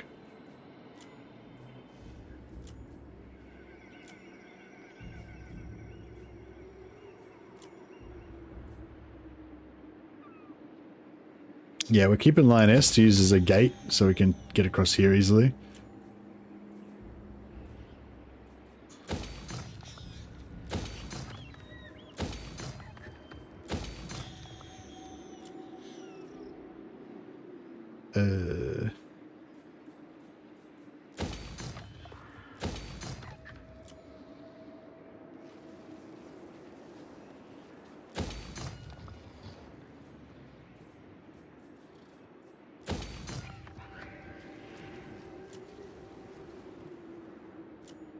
Yeah, Black Orcs don't really work for Grom, do they? Because you can't really make them.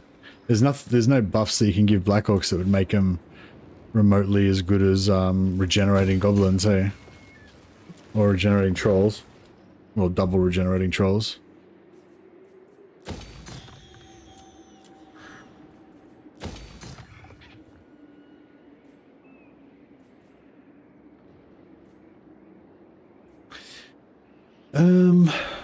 So is it 200 gold for 4,000, so it's going to take 20 turns.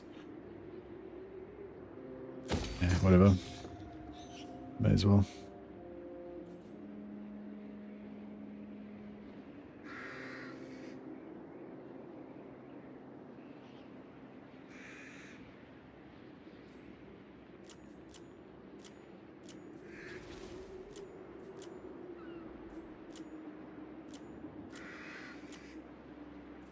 All right, cool.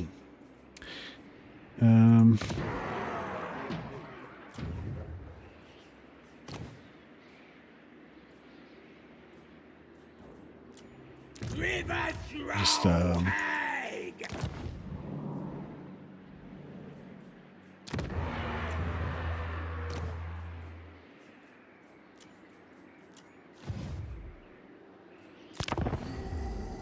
hope the Empire rework will give the Empire a new tech tree. Yeah, I feel like they could do an overhaul on the Empire tech tree, actually. I'm kind of used to the Empire tech tree just being so basic and boring. But yeah, I think they could do a cool thing. One thing I think I'd like to see with the Empire is for them to more play up the... we don't need to be at war with him anymore, do we? No. Yeah, if they more played up like the industry of the Empire, like if there was, you know, how like kind of how there is in the Bretonnian tech tree, even though I never actually interact with that part of the tech tree hardly at all, but that right hand side of the Bretonnian tech tree where there's all those ones for like, you know, this one gives you more growth or whatever, this one gives you more whatever else, you know.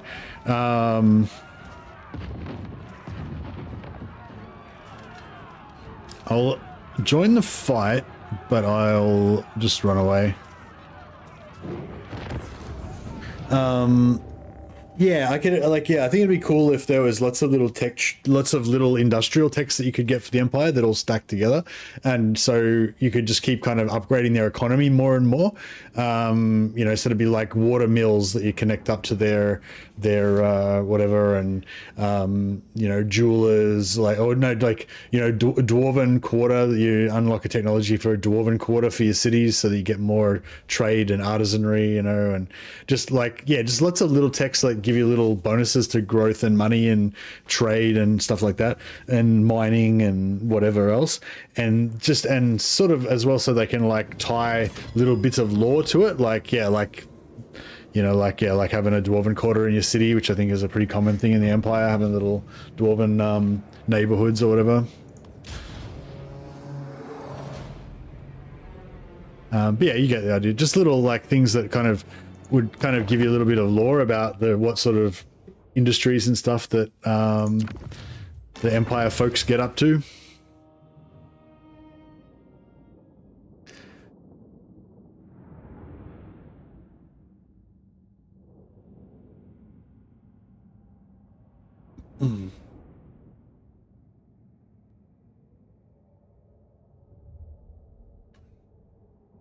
Yeah, it's quite interesting, just the tech trees, all the different tech trees that has Legend done a tech tree, whatever, what do you call it, you know, you know how he does those tier list. Yeah, has he done a tech tree tier list? You should do a tech tree tier list. That'd be cool. It's quite interesting how they're all so different. Like the dwarf one's kind of cool because it's just this massive just wall of technologies. There's just so many technologies in the dwarf tree, and you can just kind of like work your way through them. And a lot of them are very small and incremental, but it's kind of cool just having like heaps of them, you know.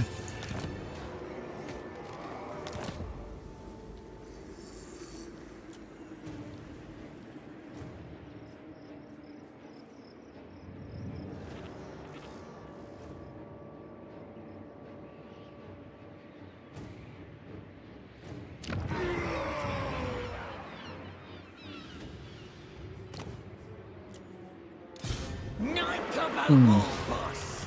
Yeah, we'll see what we get from that. We'll probably get another random recipe again. Who needs stabbing? But we can, Who can I stab? yeah, hopefully. Born for war.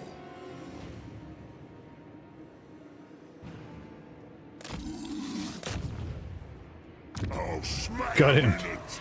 Just deleted that dude. I is biggest. Strongest. Meanest. I've got her, but not yet.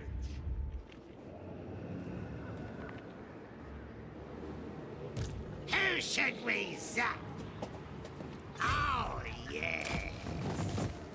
No, we'll take Temple of Adioth next turn. This is my land. Great and powerful war.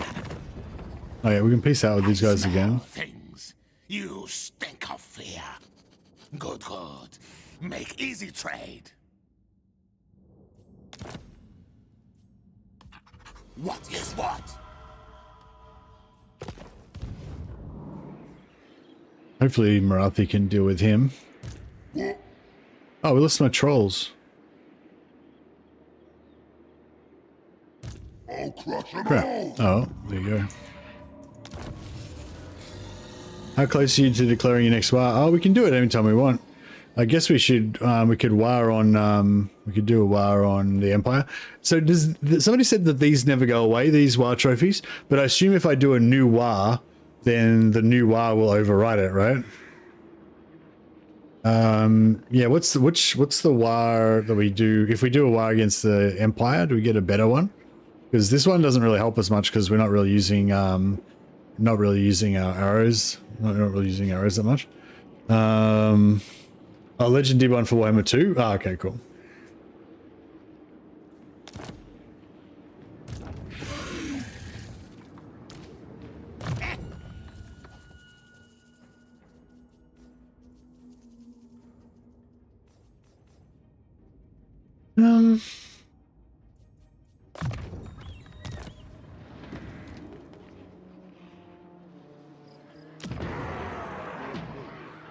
Alright, we got a rebellion. I guess we may as well. Rabbit for Grom. I suppose I might help.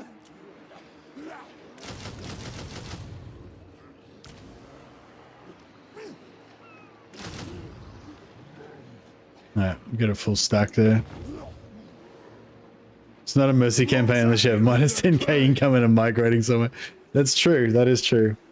I'm not currently migrating. I technically didn't migrate in this campaign because I've still got my original capital, Massive Locale. But my primary lands is this. Look at this beautiful, beautiful big purple donut, pure purple, all mine. I don't even have any armies here. Don't even need to defend it. My reputation is such that no one would dare attack it. Excuse me. But yeah, so I think if I do another war, that'll overwrite this, right? So maybe I should do that and try and get a better buff. I feel like I remember the dwarf war was a good one.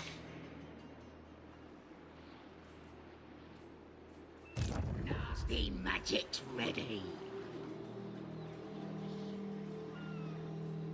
Born for war. Born for war. Big Lizardman trophy is the best in Warhammer 2, 10% physical resistance. Okay, but it's changed in Warhammer 3, is it? Leading from the front.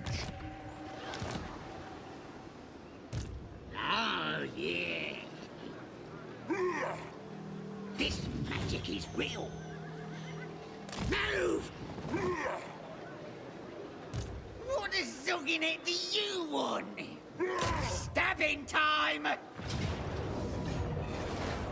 No mercy! Attack!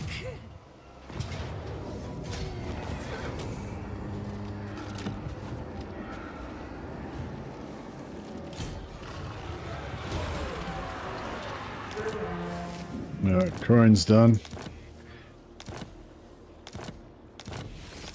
Good riddance to them. What? Night Gobbo War Boss! I suppose I might help.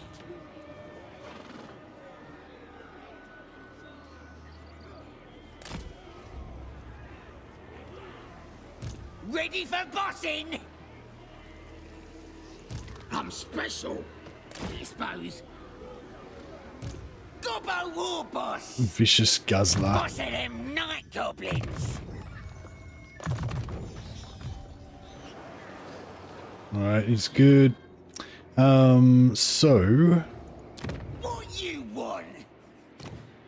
we'll sell that. Level 3 port as Norska gives 2,500 income. Yeah, that's what I mean. Like before, they had shitty. They had shitty economy, so they had to be like, you know, the real world Vikings that had to go out and, you know, raid and whatever to survive. Whereas now they just make so much money from just sitting around doing fuck all that they don't need to go out and, you know, live by their wits anymore. They're just weak Southerners now. They were like weak settled overly civilized empire men. They disgust me. But yeah, they're yeah, it's weird. It sort of just seems weird though. Like, I mean, it's good that they're so much easier and better now. But at the same time, yeah, I do feel like a bit like their, you know, essential character is kind of gone now. They're just like any other, like they're basically like high elves now. They just make shit tons of money from trade. Then I'll do it. Oh, what you want? Gobbo War Boss! Real world Vikings were masters of trade, indeed. They were good at sailing. Born for war. Looking for a fight. I keep trying to practice on this guy, but I guess I should stop doing it. You're a fight. Because if he declares war on me, it'll actually be annoying. Which of course he will do as soon as it's the most annoying For war. point that it could be.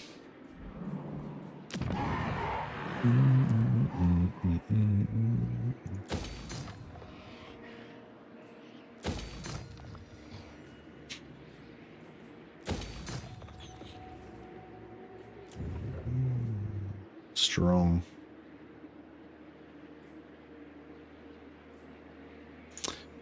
Not the best, but I don't think there's actually any. I don't think there's any Black Orc. I don't think there's any Black Orc traits that actually are good for map heroes, campaign map heroes.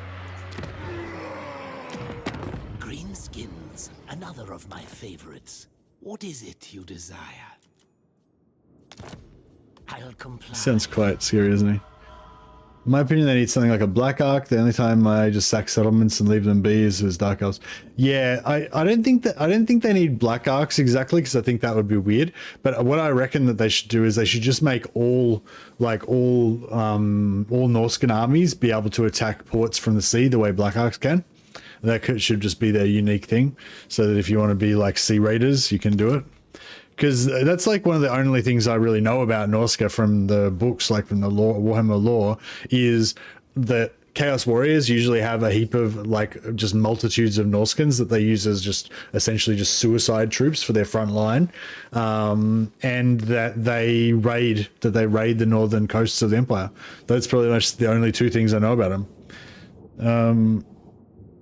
So from the lore, so I feel like, you know, it wouldn't be that out of place to have something, you know, relating to them raiding and stuff. Because like the whole like monster focus thing that they've got in Warhammer in this game, like I don't feel like that's really. I'm not saying they don't have monsters in Warhammer Fantasy, but like, yeah, a number of times when I've come across Norskins in the Gotrek and Felix books, or in other like mainly Empire's books that I've read, and I've read quite a few of them. Yeah, there was not really any monster focus. It was just, you know, they're just Norscan warrior dudes, barbarians. So it's sort of weird that in Warhammer their entire faction is like dominated by monsters, almost more than like than their actual like infantry, you know. Whereas in the novels that I've read, they're just pretty much just infantry. That's all that's really mentioned. But to be fair, I haven't read any books that really got into them. Like, I haven't read the Valkyr ones or the Sigvald ones or anything that might have actually given you more of an insight into, you know, their side of the story.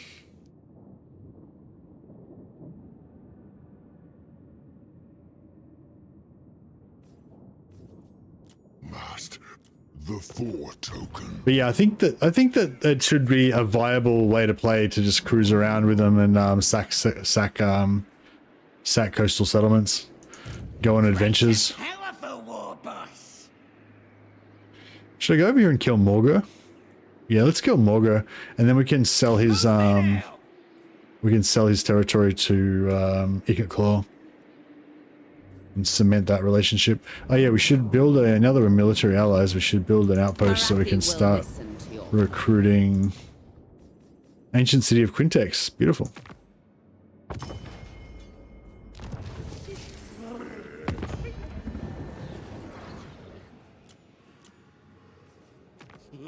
Ikit, most travelled rat of Skryre. Nothing surprises me.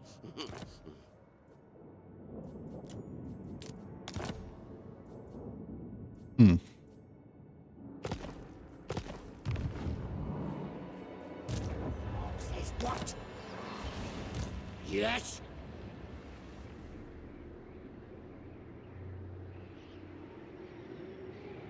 That works. What do you want? Oh, they've still got a fair bit of territory up here. I didn't realize. Dog wants me.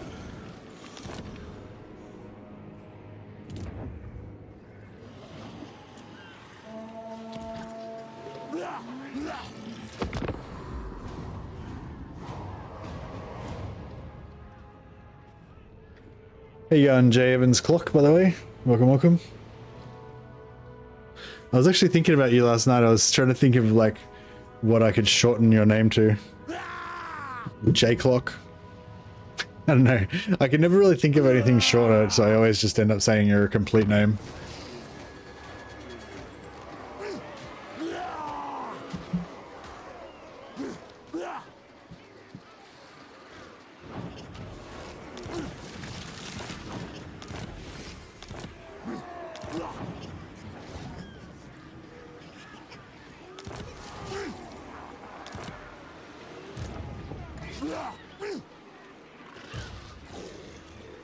As you get sworn.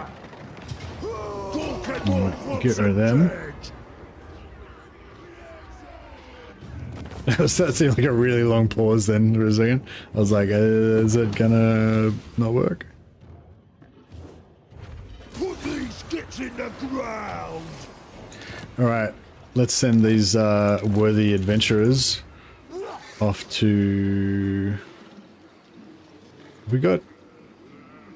Oh, we've got... No. Oh yeah, we've got the Arachnarok ready to go, yeah? That's cool. Alright. Who's the boss? Alright, so any sea treasures we could grab on the way would be cool as well. Leaving. All right, all right. This way. Right, we'll just avoid the deep water so we don't... Just make sure that we're in range to reinforce, just in case we get ambushed. Excuse me.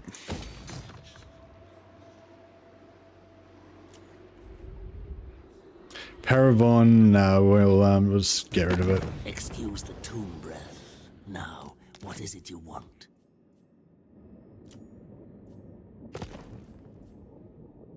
So be it. Hey, Wolfsball, how you going? Welcome, welcome. God Maker.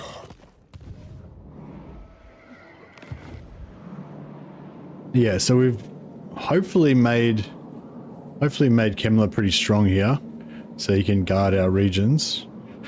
You ate a whole white chocolate? Well, like an Easter bunny or something? Tribe leader.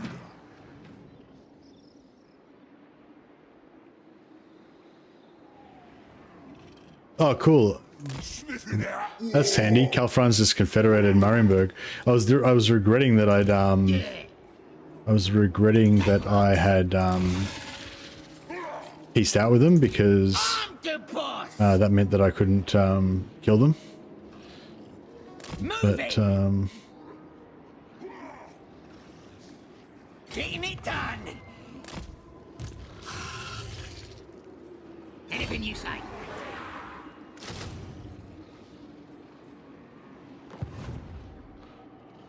old cat is gone now. Oh, okay. Sorry to hear that, buddy. But you know, sometimes it's for the best, I guess. If they're old, old and not feeling good anymore. Ooh, I'm gonna enjoy this. But yeah, it's sad. You can, I think that's a good excuse. You can be excused for eating all your white chocolate. I'm the boss. Great and powerful. All right, should we do this invasion? Find us a fight, yeah? We will find you a fight. Do what I says. Suppose? All right.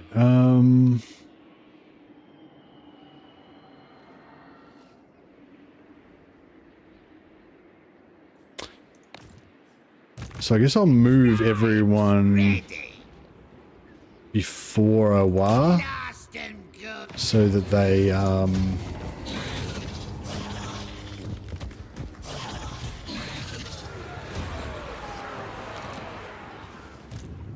special.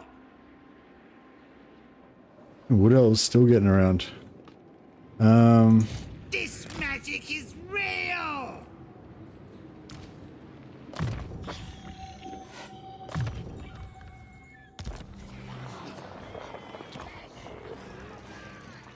You need help? Who can I stab? Who needs stabbing? I'm the best. Treasure. Doing one. I was hoping it was going to be one of those buff ones, so that we could get like plus 10% physical resist. Actually, you get like plus 25% physical resist, can't you, from those sea treasures? You can get some pretty crazy. Yeah, I've had some ones like where I've actually gone and collected like 2 or 3 different sea treasure buffs before I've done like a naval invasion, and just had a stack of Corsairs or someone with like three buffs on them. Regeneration is really cool. Not for me because I've got regeneration already on my trolls, but yeah, if you get regeneration on a stack of Black Art Corsairs, it's pretty good. Oh shit! Just banged my mic.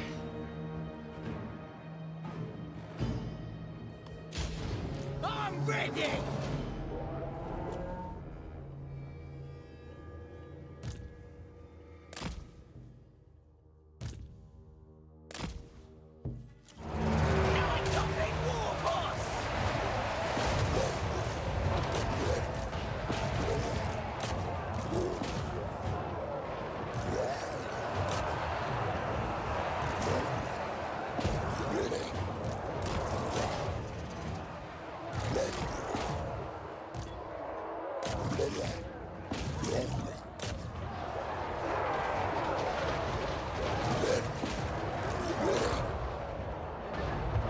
What you want? All right, looks pretty good. Is Archer Doomstack still possible for Grom, and is it as good as in Warhammer 2? So yeah, you can still do archers. I'd probably not go for the explosive though. I'd probably go for the harpy heads for the double damage. Double damage, scrap upgrade to give them the +4 armor piercing, and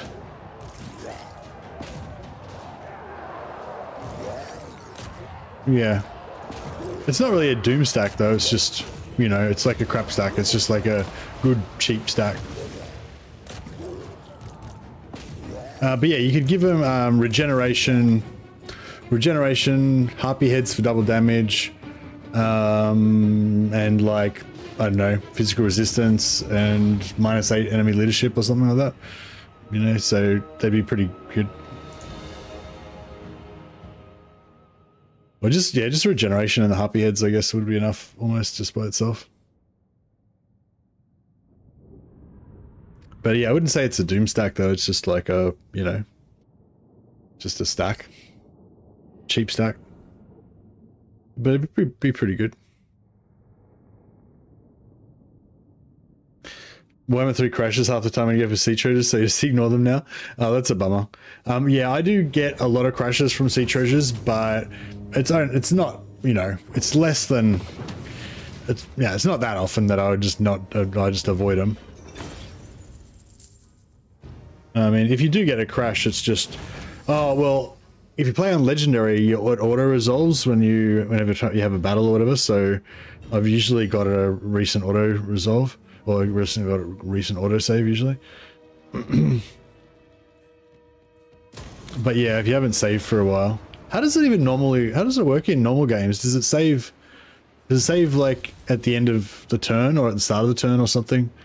Yeah, it does actually, doesn't it? You get an autosave at the start of your turn or at the end of your turn or something.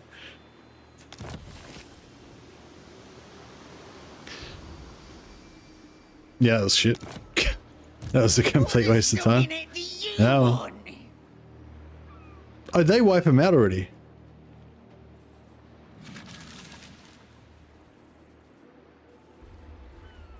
I think they have taken out their yeah, they're not, it's like he hasn't wiped out the faction, but he's taken out his Birdstone.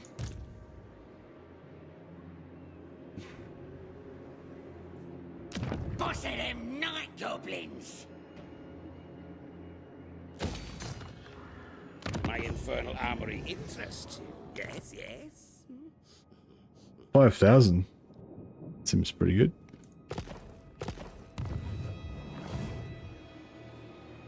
Heading out.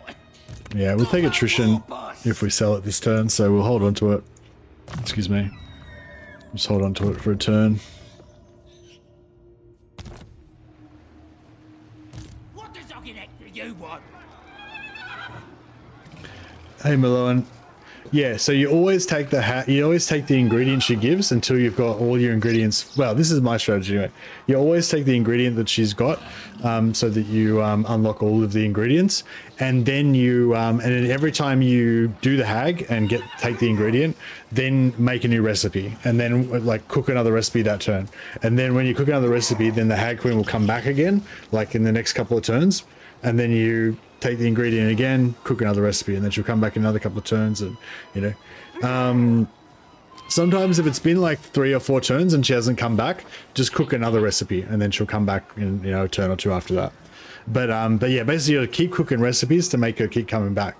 If you just like, the recipes last for 15 turns, so if you cook like one recipe and you wait 15 turns, you just won't see the hag again. You know, she'll just, and so if you like by turn 30, you might have only got the hag to come twice. Whereas if you just cook recipes constantly, you'll probably have gotten her back like 15 times by then, and you'll have almost all the recipes unlocked. So yeah, so that's the main thing. Just keep cooking recipes all the time to keep making the hag come back. And yeah, my strategy is get all the recipes first, get all the ingredients first, then do the special recipes, then do the challenges to unlock the 3rd and 4th slots. But you could quite likely unlock the 3rd or 4th slots way earlier though, because you only need. Actually, yeah, sorry. If you want to unlock the 3rd and 4th slots, all you need is like basically one of each color. Because the first extra slot thing, all you have to do is make a recipe with 2 colors. So as long as you've got at least one of each color, then you'll be able to do the thing. So yeah, so Wait, no, where is it? So yeah, so my strategy was unlock every single one of these ingredients first, and then take the Hag's cooking challenge because I knew I'd have whatever I needed. But then I realized that the first one, all it is you know, all it was cook something with like one red and one orange. So I could have done it as soon as if I had one of each color, then I would have been able to do it. The second challenge that you get to unlock the fourth slot, that one you actually might need all of them because it's like you need to do like 2 colors plus this specific ingredient or something. So there's a few specific ones. Yeah. Yeah, you don't want to have the recipe for 10 or 15 turns and not get the Hag back, and yeah. Because like, yeah, I mean, I was lucky enough that I got troll meat. Troll meat's the key one, I reckon, for a Grom campaign, giving you regeneration to all your goblins. As soon as you get that, it's like kind of easy mode. And I was lucky enough to get that as one of my first couple of ingredients. I think you usually get it pretty early. I can't remember what the unlock condition is, but it's something that you trigger pretty early. Like you get it from on the map. But yeah, there's a few other ones that are good as well. But that one's probably the game-changing one that you get early.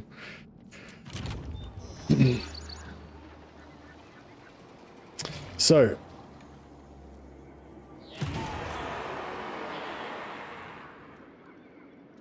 should we wire 4?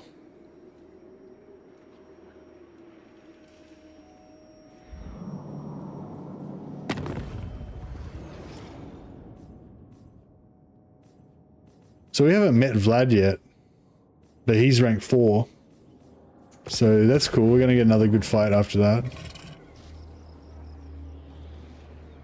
I don't know if we even really need this war, but we may as well, I guess.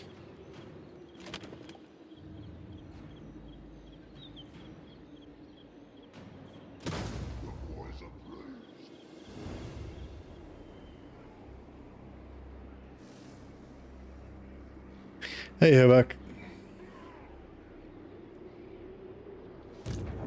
Who's the boss? Get him!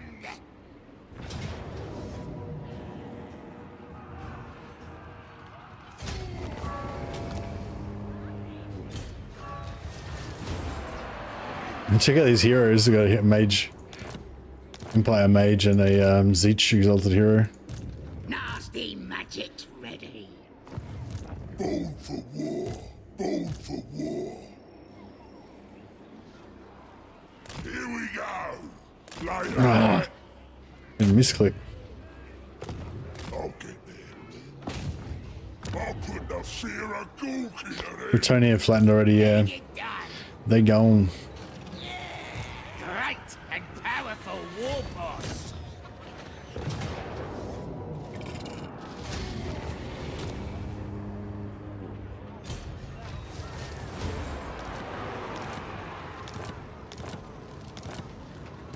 Who can I stab? Alright, then I'll do it. Ah, they got fucking walls. God damn it.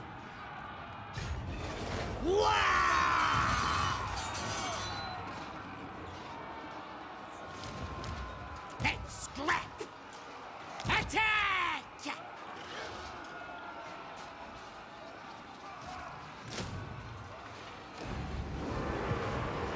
Let him have it! No mercy! Alright. Yeah, just switched in the Regiment of Renowned Spider so we can get Siege Attacker. Boss of them night goblins!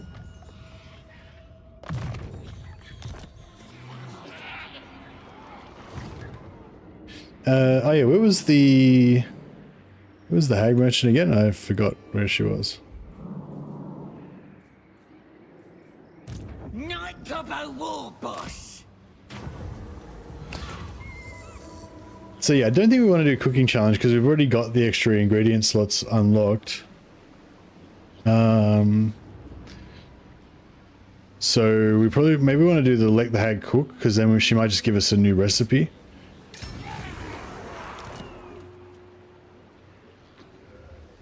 Wyvern Stew. I don't know if that was a new one. 1, 2, 3, 4, 5, 6, 7. No, yeah, it was. Yeah, we had 8 before. Yeah, cool. So we'll just keep doing the recipe ones and then we'll keep unlocking new ones. So this one gives Frenzied and Unbreakable to Grom. What do they all do? This one gives Global Recruitment and Recruit. Oh, this one's a cool one for Recruit rank. +4 Recruit rank for all units faction wide. And Global Recruitment. And extra experience. That's a cool little like recruity one. Bound Spell Fiery Convocation for Grom. Artillery and Flash Bomb for Grom. Lightning Strike for Grom. And Ambush. Spiky Skin for Grom. Casualty double casualty replenishment for Grom's army. Physical resistance melee defense for Grom. It's pretty strong. Cool. Yeah, well that the skeleton's gonna infect them like always, yeah. Yeah, this one's kind of interesting because like most of them just boost Grom and make Grom personally quite strong. Whereas this one yeah, it gives you like all these global recruitment bonuses, which is interesting. I'm the best.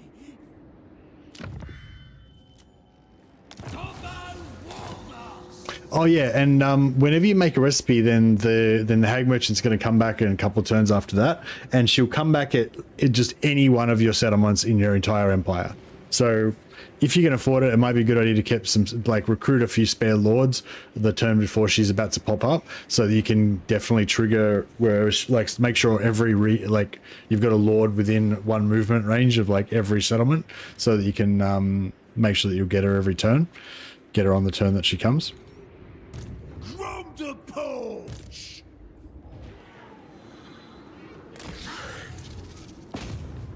Doc wants me. Nice. Got the extra movement blocking unlocked. So it's handy. Now they'll see.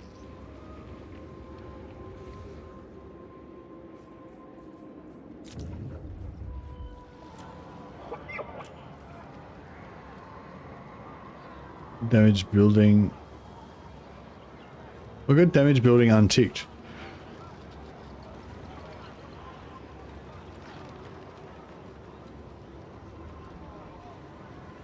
Not sure why this one came up, but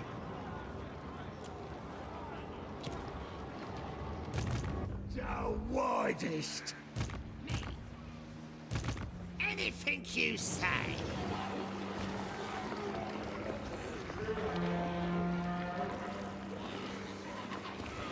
so here, yeah, heroes do work. Yeah, you can trigger the Hag Merchant with heroes. So yeah, if they're cheaper, then yeah, you can just put heroes around. So yeah, so we're gonna unfortunately got to take it. By getting the hag to make the recipes for us, we've got to take whatever random recipe she gives us. But it's cool because she's unlocking it. Like every time she does it, she unlocks a new advanced recipe for us. So once we get it to unlock all of them, we'll be able to make them all ourselves and make some really cool, combos. Hopefully.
Building up my ultimate donut Death Star.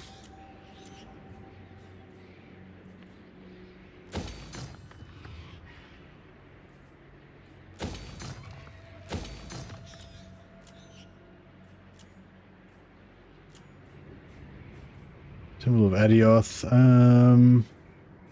I suppose we can build a barracks there just to sell it for more money to Marathi next turn. It was Reich. If I actually want to...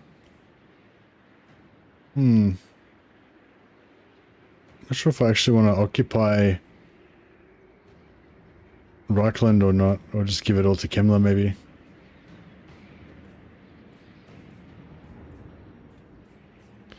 Well, we can build growth there just in case we do want to.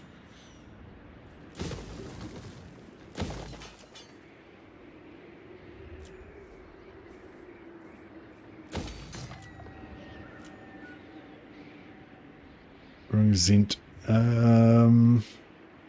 Yeah, Grungzint will sell to Kemmler because he owns the rest of the settlement, so we may as well. He's actually willing to pay us heaps for it too.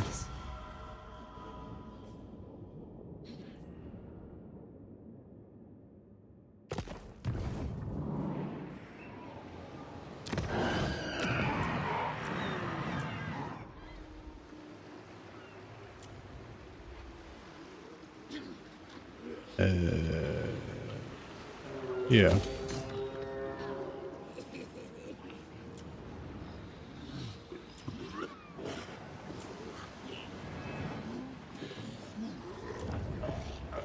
Strategist. I guess strategist is actually the best for a Black Orc map hero. It actually gives you a bit more range for your hero abilities.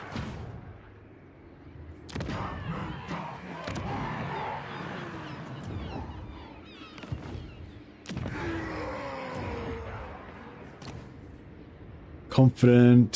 Don't really need confident.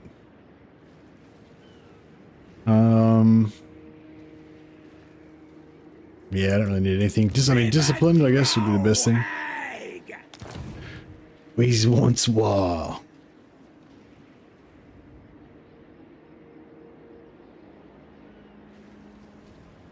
Oh yeah, somebody else was talking about Noctilus conquering Ulthuan yesterday as well. Was that you, or was that somebody else? I was saying I hadn't really seen Noctilus conquer Ulthuan before. I didn't think. But yeah, I mean, we've still got the thing where each faction rolls a random faction potential roll at the start of each campaign. So it might not be that, you know, it might not be that Solostra and Noctilus are now like superpowers. It might have just be in that particular campaign, both of them rolled really high faction potential.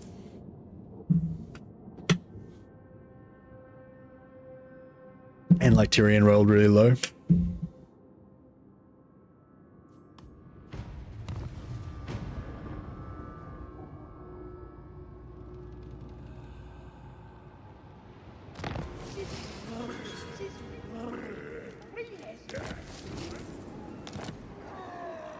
Miss the old Marathi invasions. Yeah, she does. She doesn't really invade as much anymore, does she?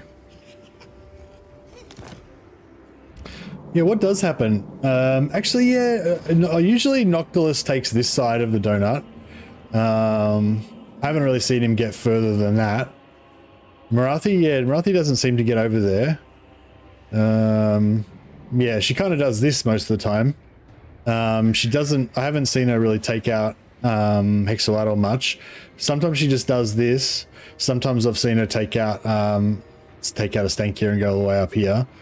But yeah, quite a few games I've seen her just kind of take this area and stick with that.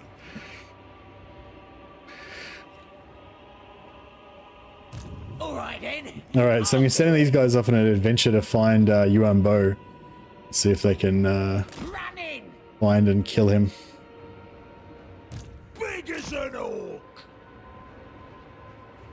They've got their own... Everyone else has gone for a war on Altdorf, and he's just going on his own war.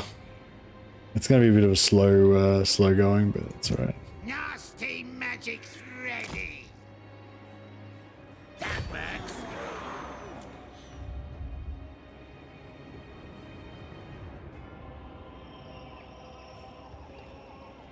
Who needs stabbing? boss of them night goblins.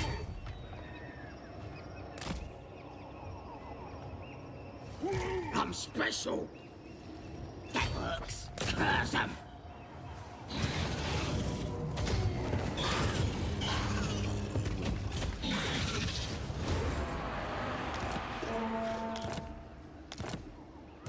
Anything you say. The tribe's ready.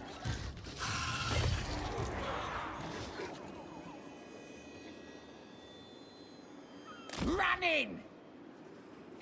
All right, all right. Born for war. Let me at 'em. Born for war. On the wrecking ball. Just trying to train up all my Black Orcs in the art of wrecking enemy armies. I'll put the fear of Gulk into them. They're not much good to me alive. Gobbo War Boss.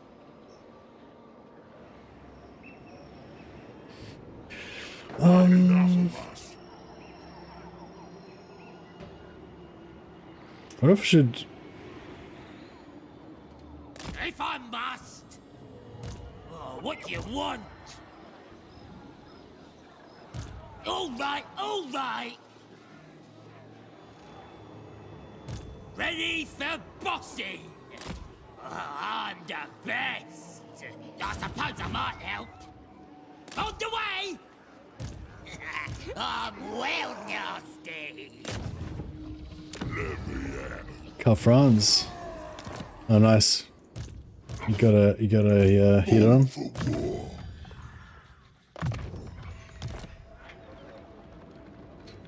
I never met a human I can't kill. Oh, I don't know. I mean, I don't really go for alliances for their like military power generally. I usually go for alliances just for roleplay reasons. But yeah, no, I don't know. I feel like no, they don't. Maybe I think maybe some factions do that, but some don't. I've heard a couple of people have theories about why and when they do it, when they do it. Like that is a thing that's been noted by other people as well. Like factions just going into like a vegetative state, just kind of sitting, like having their armies just passively sit around in their lands. Yeah, I can't remember. I think I've had a couple of people tell me why they reckon that happens, but I can't remember what the reasons were now. But anyway, but no, I've definitely had alliances where my allies were actively, you know, taking stuff, and sometimes even too fast for me, to the point where they're just conquering shit ahead of me and being annoying because they're taking the settlements that I want, you know. But yeah, they definitely do that sometimes. War Boss, in it.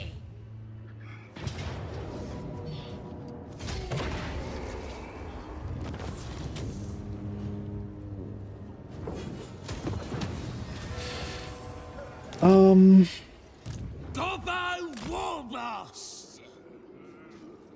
All right, then I'll do it. Who needs stabbing? What does Ogginector you want? Boss of them night goblins. Forwards! We'll switch this guy out.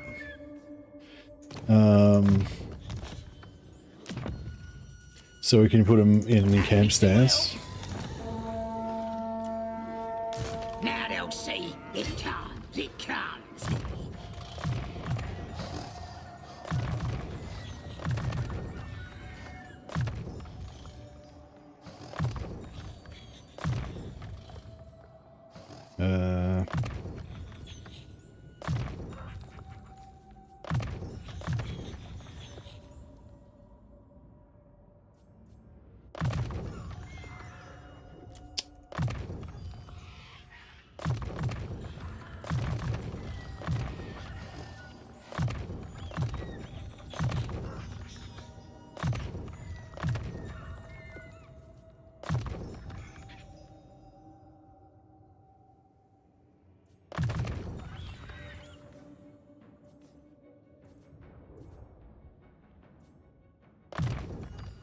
Alright. This stick is real. Yeah, so if they have to retreat, then this guy will be in range to reinforce, at least. Night Gobbo War Boss!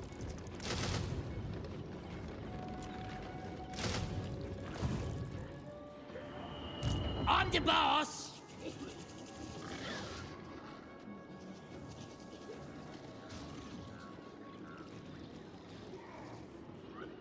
Alright, I might just put him there and Get lost! in ambush chance, and hopefully it might. I know we're kind of vulnerable on multiple fronts here, but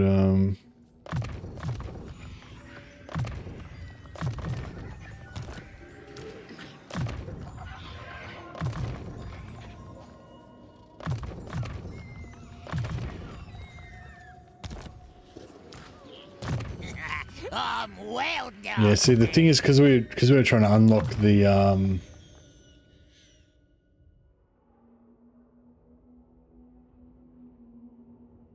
because we're trying to unlock all the recipes, we don't have the goblin regeneration on right now.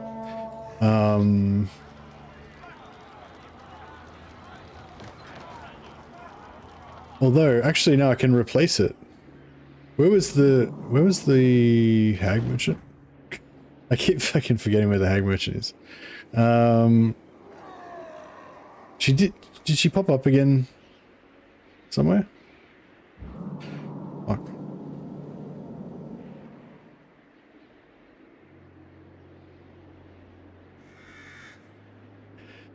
Yeah, I can't remember. Yeah, that's right. Yeah, it makes it fresh each time. You have different factions being strong. Where was it? Was it in Bretonia somewhere? Born for war. That's one. No.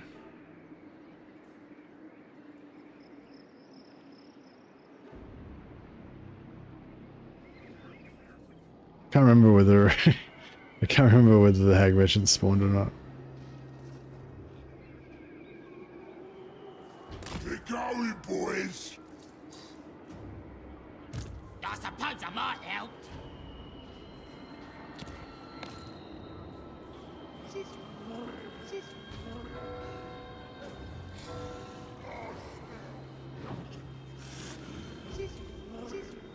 Maybe Oh, yeah. maybe she didn't spawn.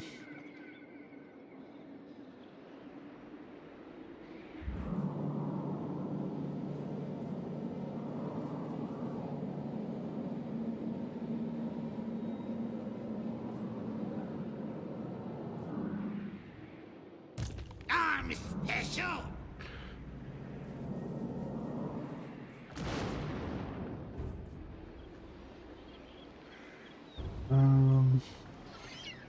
Yeah, it's hard to, you can't really spot her from like zoomed out, so if you forget where she is, then yeah, it's a real pain trying to find her again.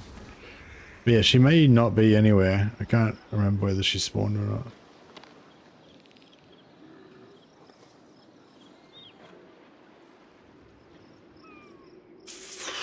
I feel like I remember Bretonia, but it might have been the previous time.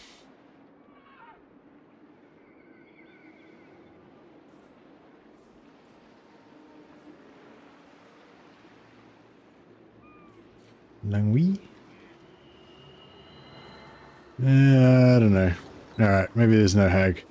So in that case, we can just make a new recipe.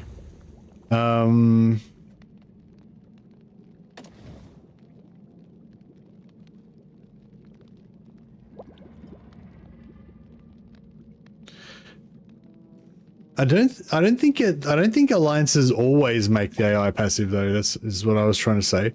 I think they do sometimes. And I can't remember who was talking to me about it, but somebody was saying that, like, was explaining like the specific circumstances. Like, it's like after they've got more than 20 settlements or something. Like, I don't know. I can't remember what it was now, but it was like, in a certain situation, if you make an alliance with them, then they all go passive.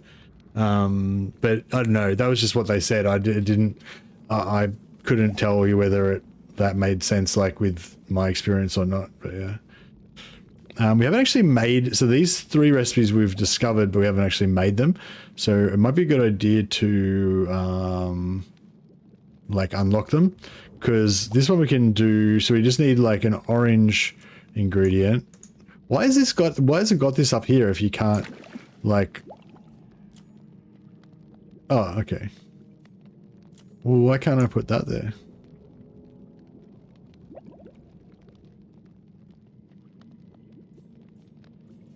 Yeah, so we need orange, yellow, and then this ingredient. But the orange and yellow can be whatever we want.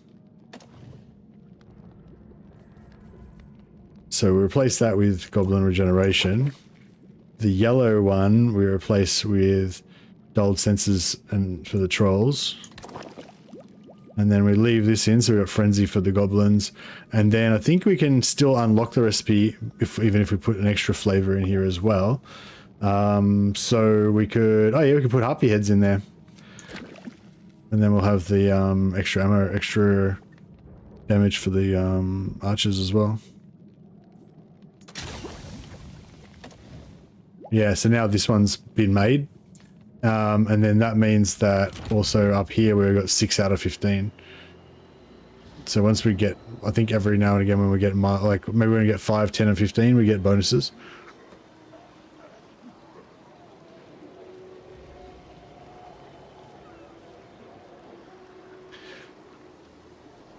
So what are you saying, Merlon? So you give money and settlements to Manfred, but you don't ally with him?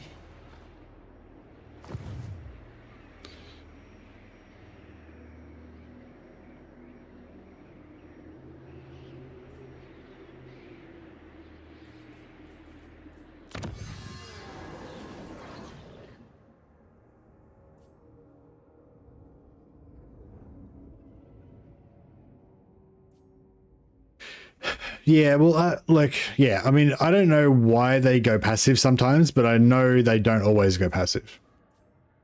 Because I constantly make alliances like almost every campaign just because I think they're fun. So I pretty much always have allies, and yeah, sometimes they don't do much and sometimes they do. But I haven't really been paying that much attention to exactly why or when or how often, you know. But yeah, maybe it's something we need to look into. Upkeep minus 10% would be nice. We've got there 16 turns. 16 turns is not that long. Enormous loot cart for the 20% sack would be nice too.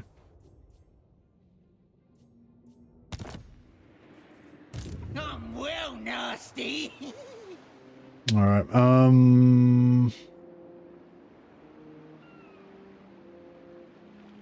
I might go back in the water and just go after this. Getting it done. And then we can sell, I have only one good Bill ear, Barley. yes, but I still hear you. Get a military alliance with the Skaven. Apply. And then we can build an outpost in Skaven Blight and get all their weird and wonderful creations. Don't worry, Wolfspaul, I'm not trusting anybody. Let's get stabby. Get going. I say. Oh, I already got, I just realized I don't need to keep block army. I've already got the block army maxed out with the trait and the blue line. So yeah, he can just go back and do his thing.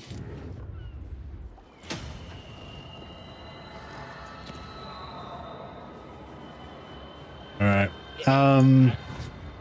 Yeah, I think we're gonna get in trouble here.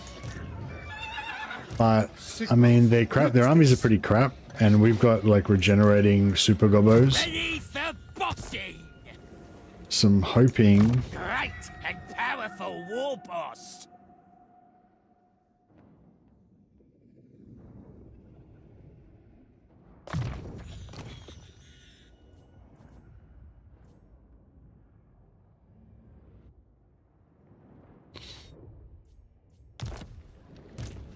No, we don't have enough movement. But yeah, if I had an ambush stance, then this would be quite good, but we don't. So yeah, so we're gonna have to fight them. They're both gonna come for this guy because they can't see this guy. But if worst case scenario, if I retreat, you know, I've got 28 units there. They can probably handle it, even though they're a bit busted up. But if I retreat, then I've got another 19 units here, so we'll easily be able to overwhelm them. So I think we're good. But yeah, it's a bit ugly, but yeah, I think we're good. This one could potentially get ganked by 3 units if his ambush fails, but he can retreat, and I don't reckon they'll all be able to get in on him, hopefully. These guys are fine. Oh, he's the biggest. We're a bit broke, so we might have to sell some more settlements next turn.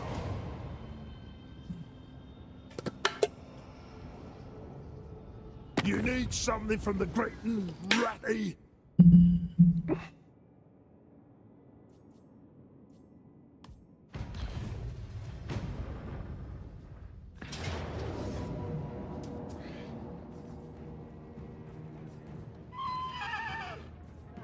Yeah, so if we retreat, we do have our encamp stance on, so we've got 5 extra melee defense.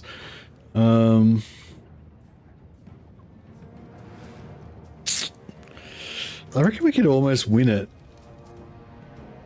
but I'd sort of rather retreat because that way they're going to have to spend more movement to chase me, so they're not going to be able to run away as far. But if we retreat in some weird direction and we aren't in range of the other one, then that would suck. Ah, that's see, it worked perfectly. We're right next to each other. Yeah, that's all good. I meant to sell that. Forgot.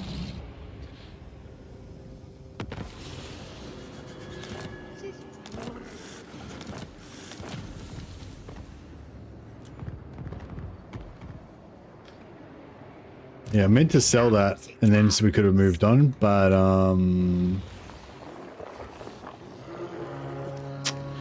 yeah, if I attack, then I'll just retreat, so we may as well not worry about it. Tora care, alright.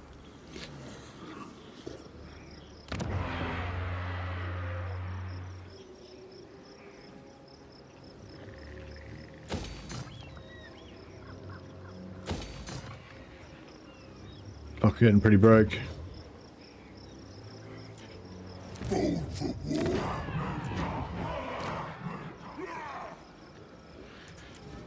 River throw! Alright, next turn we'll get a...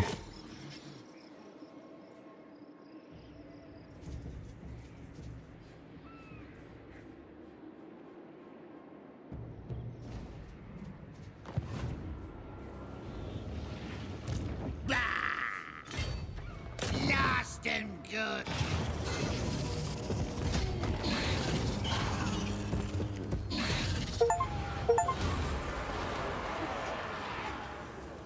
Playing as the Greenskins, win a single game player campaign. Oh wow, that's the first time I've ever completed the Greenskin campaign. Oh, end is nigh. We got the that's pretty cool. How did I put... What turn is it? It's only turn 48. I thought I put that on like later. Long victory. Oh, it's because I completed the long campaign victory, so it triggered the end game. Yeah, cool. That's cool. I'm definitely not a achievement hunter. I literally don't. I never even used to bother checking the victory conditions because I just didn't even care. They've actually updated these so that some of them are actually good now. Like you get some good rewards, but greenskins are, you know, not one of those. Like their rewards are absolutely shit house. But yeah. But yeah, that's cool. I accidentally completed the campaign. That's actually funny because the first time I actually won, though, I think the first time I won Warhammer 3, that was accidental as well. I was playing Dark Elves and I just like confederated Malekith or something and just, you know, instantly took over like 30 settlements or whatever, and then I just completed it accidentally. But yeah, but anyway, that's cool.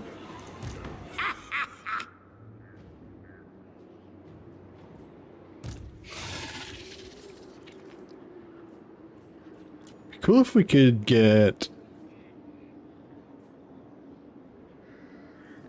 Yeah, I guess global recruitment, 5 global recruitment's actually pretty good, so you can get like 5 nasty skulkers instantly wherever you need them to be.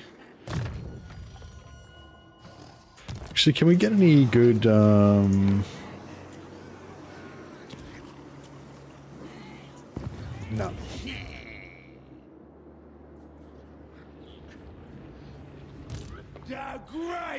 Alright, let's see if you can find your own bow down here. Moving. Aha!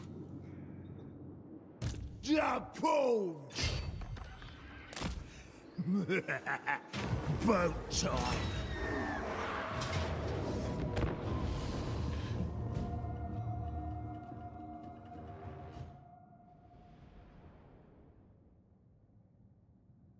But yeah, I got like, as much as I don't really care about achievements, that when that little noise came up, I don't know if you guys could hear that little that noise that said the Steam achievements like one.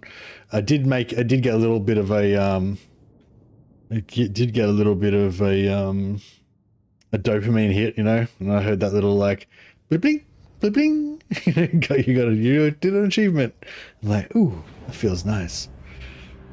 Dopamine into my spinal column. Into my brainstem.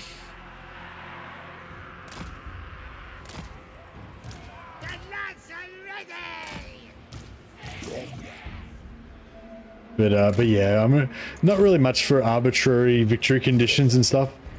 I think, yeah, I figured it out. It's what it is it's because I think some people play like Legend. I think he talks a bit about like competitive single player, like trying to play the game and sort of compete against yourself or other people or whatever to do it faster and stuff, you know, and or better or whatever.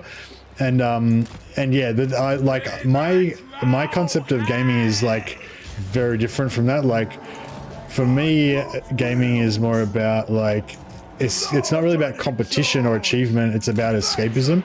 So like I'm not really trying to achieve anything. What I'm trying to do is like live in this little electronic world. So I don't really want to win or even for it to end. I just want to create the best kind of world that I want to stay in for the most amount of time.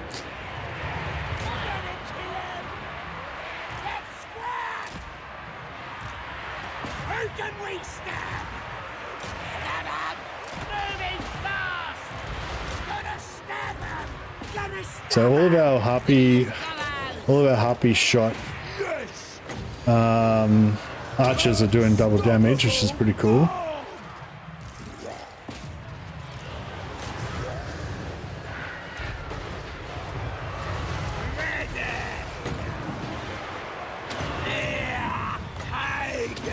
So yeah, so most of my... Yeah, I think that's also like when I make videos and stuff like that, it's like it's kind of the same thing. It's like I'm not trying to like win the game. I'm trying to like set up a game that I want to live in or that I want to play. You know, but yeah, it's like that cliche. It's about the journey or whatever.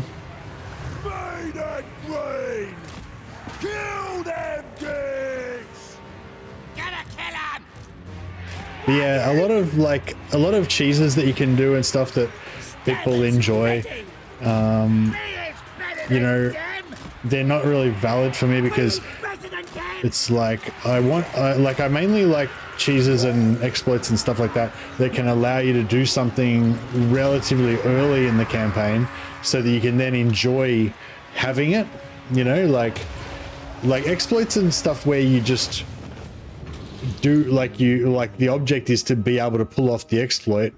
That doesn't really do it for me because you know, I don't really get that much of a kick out of the achievement of just doing the exploit.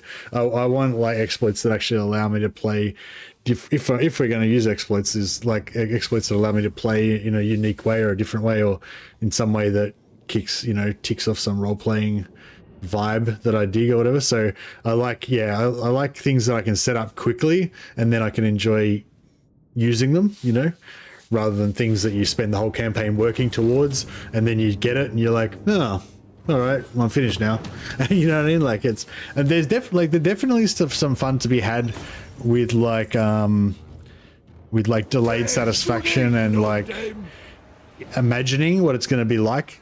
Like Iron Breakers, like 98% of the enjoyment that I derive from Iron Breakers is imagining that I'm gonna have some Iron Breakers later in the campaign, and overwhelmingly I get way more enjoyment out of imagining the Iron Breakers I'm gonna have than the tiny amount of gameplay where I actually have Iron Breakers. Like I just in my campaigns anyway. But it's still like, if Iron Breakers didn't exist in the game, even though I rarely ever use them, like the game would be way less good to me.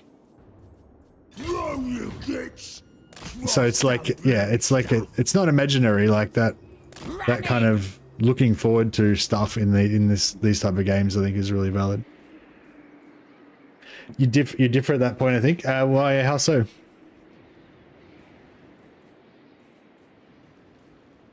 I mean, obviously everybody's got their own preferences, and even for me as well, it's not like I only play one way or anything. I just noticed that's kind of like my main, and like sometimes I do play challenge campaigns where I got a specific goal or whatever, but my normal native way of playing, I guess, is more about like immersion and enjoying the journey, Now they'll see. or enjoying the struggle.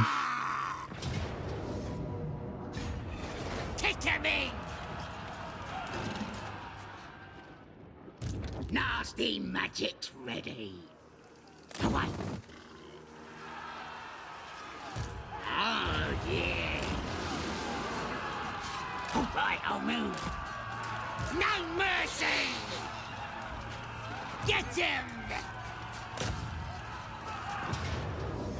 What the fuck? They're seriously gonna make me fight this battle? God damn it.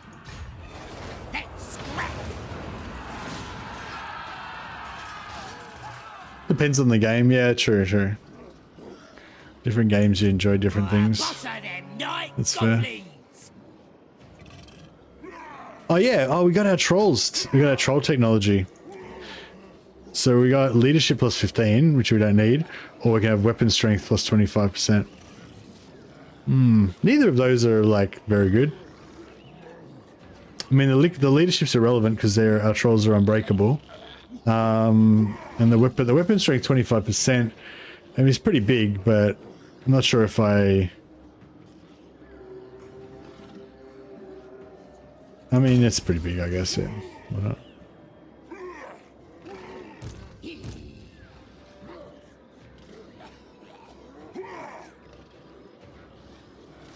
Yeah, no, weapon strength's pretty good. Pretty good. Born for war. Let me out. No one stronger. Born for war.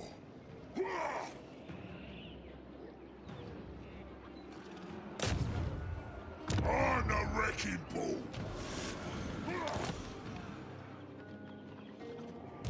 You need help?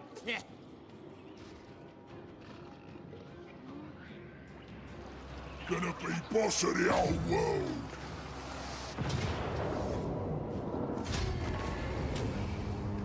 DPS goes stonks.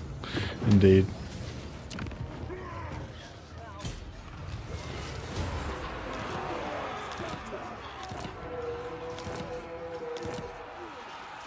Me.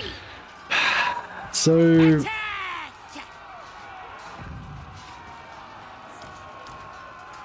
Let him have it. Kill him. Killing time. Get him. No mercy.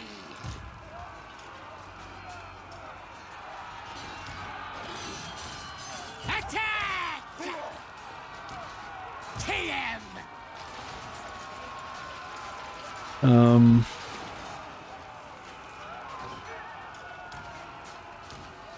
Kick him in! Killing Wasting my scrap. time! Lost my scrap.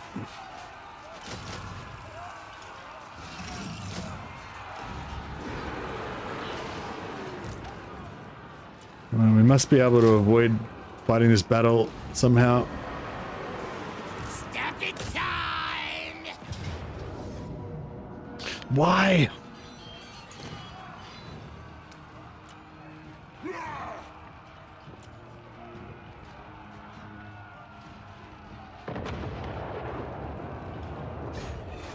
Let him have it! Chaos Giant's pretty good now. Nice. I think you can get a fair bit of missile resistance from the tech tree and maybe other places as well. Tech tree, maybe red line. Does red line give you missile resistance or physical resistance or something? Trolls as well.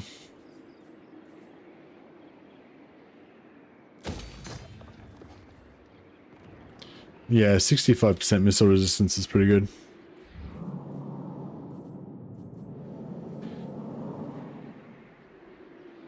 Excuse me.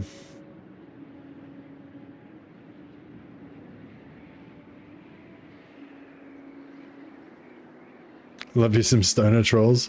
Stone trolls are pretty cool. Tribe's ready! Who should we attack? The tribe's ready!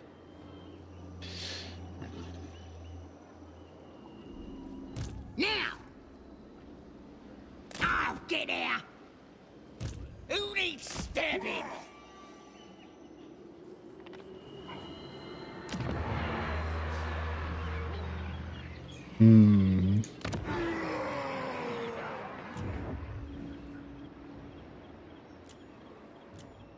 Born for war. I've got her, but not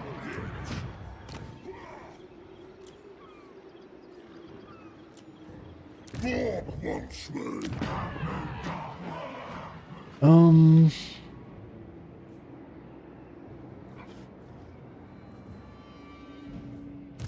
Night Gobbo War Boss!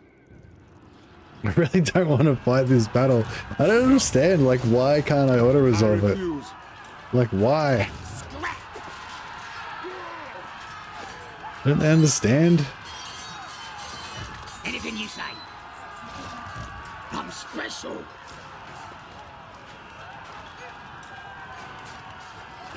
Wah! Attack!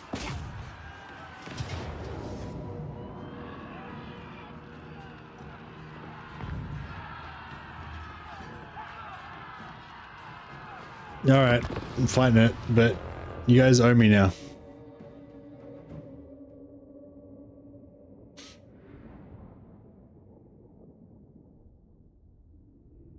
Leadership won't matter if you're winning. Oh, we've got a recipe that gives them unbreakable. So our trolls are unbreakable now.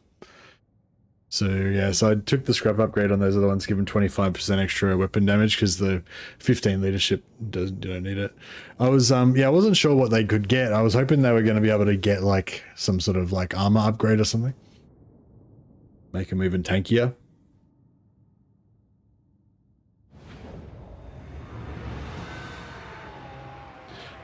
But yeah, the poor leadership on the trolls is kind of not too bad, you know, like in some battles, because if you've got if you've got a decent amount of infantry with your trolls, then the good thing about it is that the trolls are fast enough that they can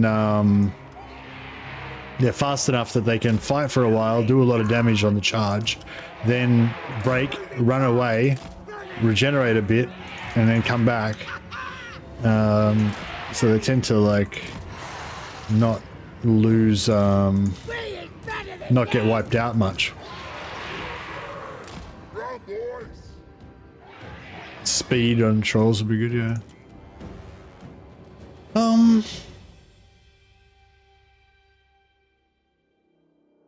Hmm.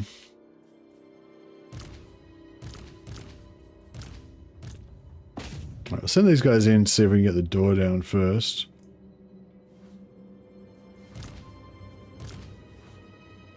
Send these guys around there.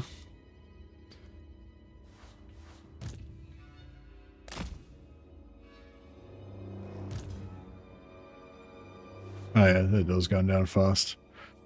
Real fast.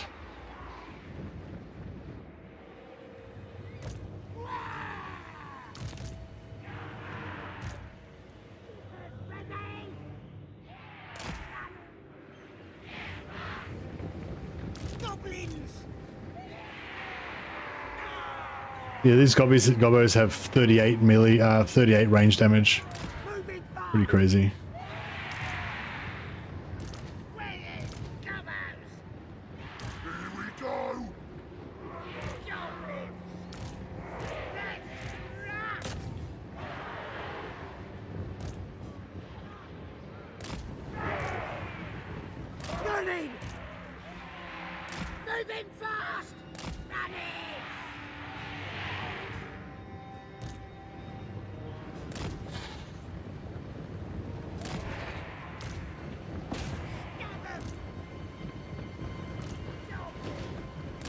Alright, we're in.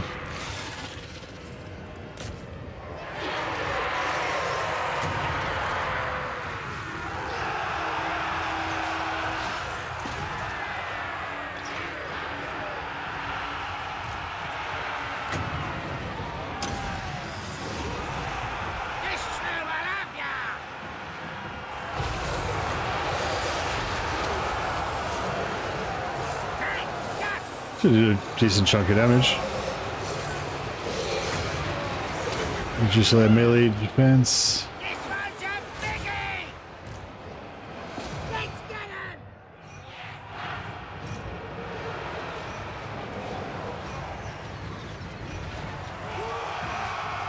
Yeah, these archers are doing some good damage.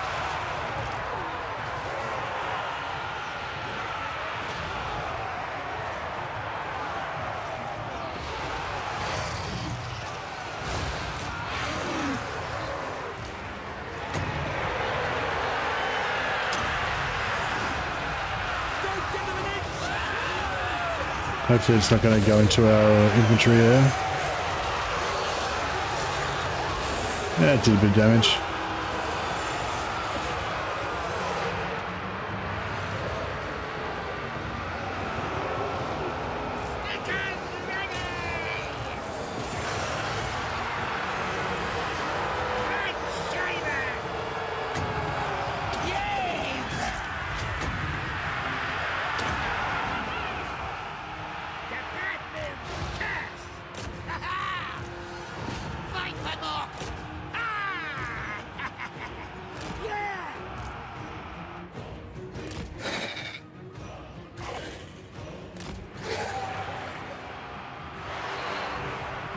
Skeleton spears, because they're unbreakable.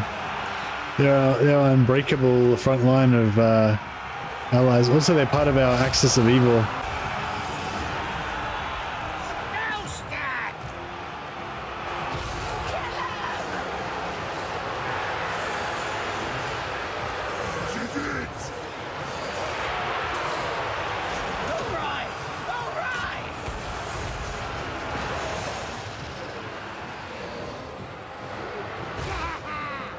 How come these guys are Goblins! like not moving? Moving fast! Check these guys, they've got, oh, they had a movement order, but they weren't moving. They weren't actioning it.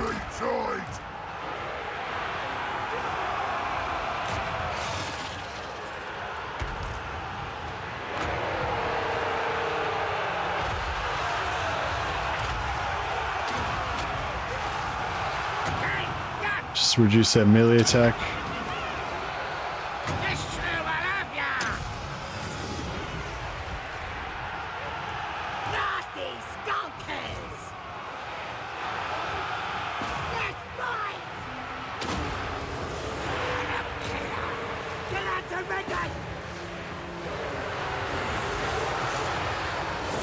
Oh, that was a good bounce. It killed some of our regiments of renown, but it's wrecking their infantry pretty good. They buffed the damage on that thing. It seems to do more damage now.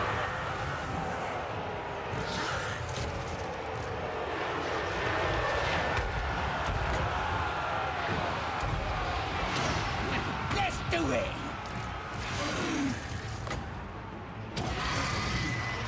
Summon, use the summon on the Gonna kill 'em. Regiments of Renown.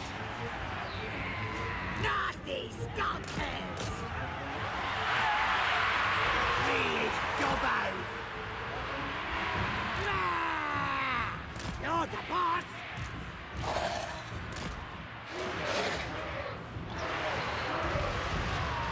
Yeah, that's right. The skeletons are just there to show the steadfastness of our undead allies. They stand with us through thick and thin.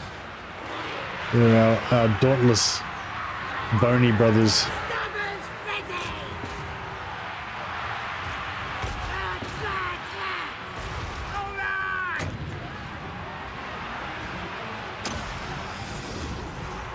The bad moon curse. Gonna kill him. Running. Wah! Moving fast. Just casting some spells for fun. Might be partially hitting our own guys, but you know, that's just life.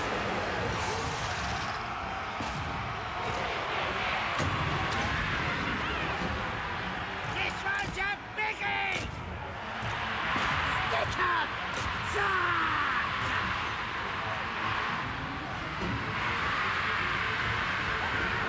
Goblin. Running. He's made.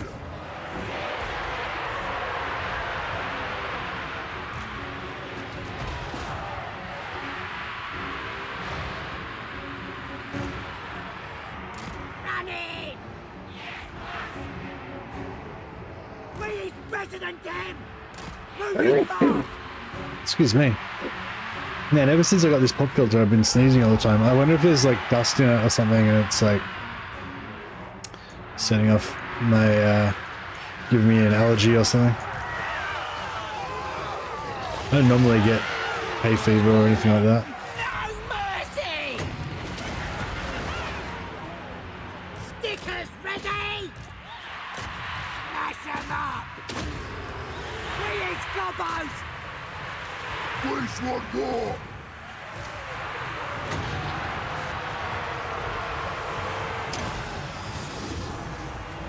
No stand.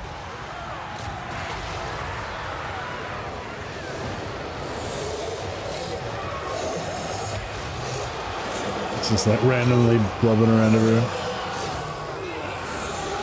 I think it's actually going to hit anything, but it did a bit of damage to those guys.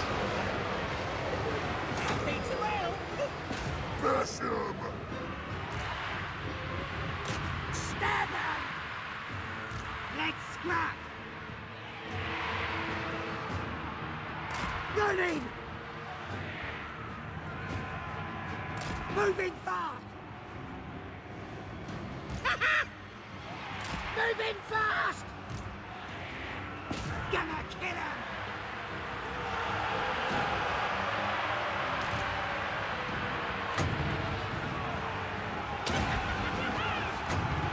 Hey, duck.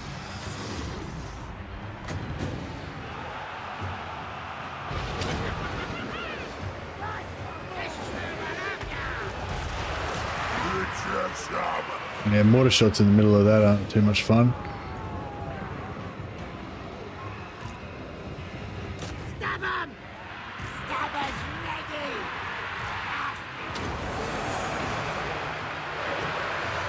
Fucking hell, just The Blackhawks will win. Stickers ready! Me is better than them! Moving fast! Wah!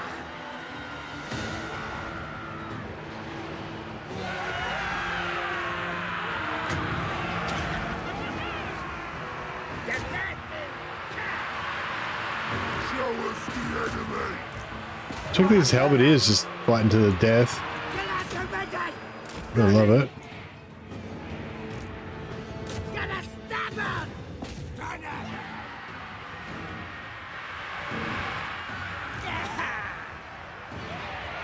Nasty skulkers! Moving fast! Gonna kill him! Get him! Black Orcs rule. Stab him! I believe these guys are still fighting. Doing one! They really want to make me fight for every inch of this settlement.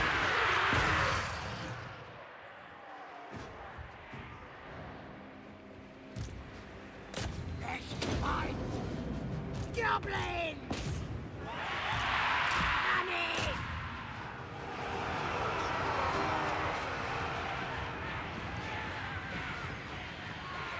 Black Orcs. Let's get some. Come on, then.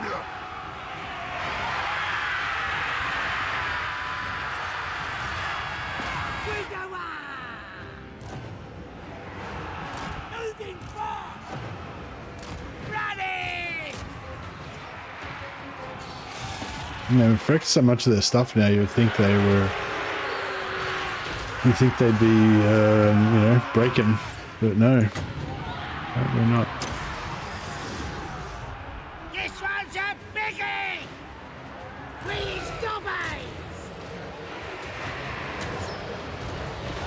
Gonna kill him!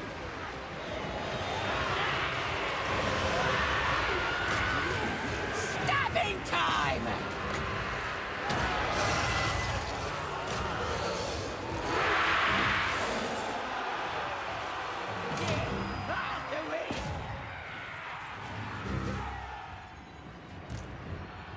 Running! There we go. Took a while. Just had my first go at the campaign in Warhammer 2. Had so much fun. Hey, Tonakot. Oh, that's awesome, man. I'm glad you're enjoying it. Yeah, I love this. I love this series. I love all the Total War. I have loved all the Total War games. I don't think I could really go back to the older ones now, but when, but yeah, as I played them, I pretty much loved all of them to a greater or lesser degree. But yeah, this one's my favorite. It's good.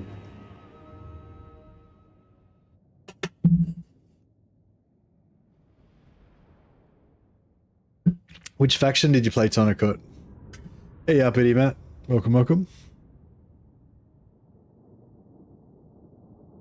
Greenskin etiquette is the same as Skaven. Friendly fire is still some sort of fire, and if you win, you don't count casualties. Yeah, I don't know. I'd actually argue that there are some there's some fine differences. Like for a Skaven warlord, if he's thinking about bombing his own line, it's like, you know, it's the Skaven that get killed. It's their own fault for being stupid enough to be in the wrong place at the wrong time, and you know, and actually they probably deserved it because they were probably going to betray you anyway. So actually you're doing the right thing. In fact, it's actually the brave thing and the wise thing to do it. You know, that's basically how the Skaven mindset works. It's like, oh, you know, if they had any thoughts of guilt, they would just override it with thoughts that it's the ineptitude of the other Skaven that makes it their fault, or the other Skaven are evil or traitorous or whatever. Whereas Greenskins, it's more like, you know, I chucked the bomb into a bunch of me mates because it was funny, and the other orcs would be like, that makes sense. That makes a lot of sense. That's pretty much how it works.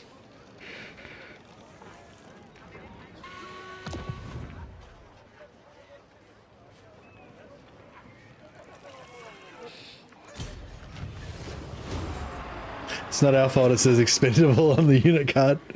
That's right. War target occupied. All right. Well, that was a pretty easy war. Same thing happened last time. I conquered the war. I conquered the war target in like 2 turns, and then I had to hold it for like 16 turns or whatever. Gobbo War Boss!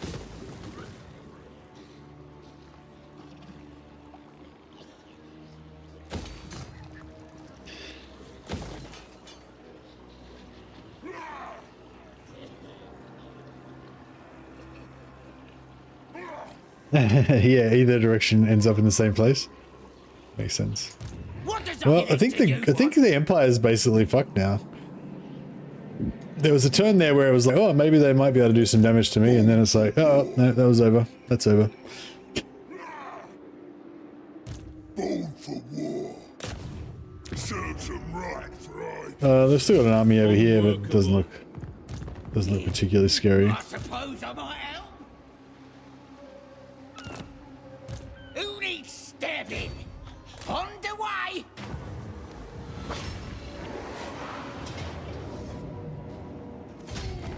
Ooh, check out the damage.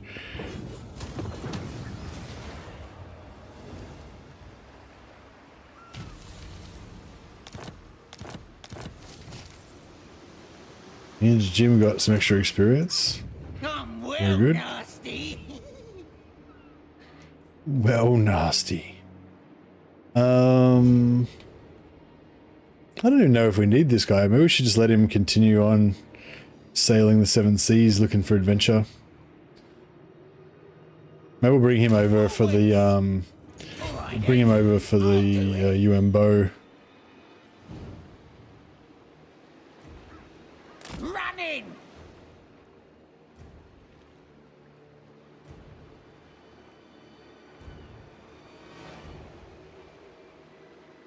Doing one. Neutral. I'm the boss.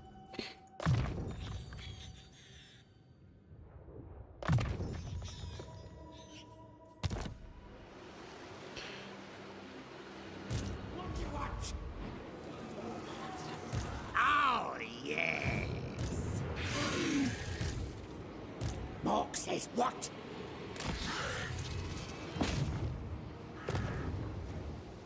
When I get there, gonna stab. When I gets there, gonna stab. Makes a lot of sense. I'll put the fear of Gulkin at him.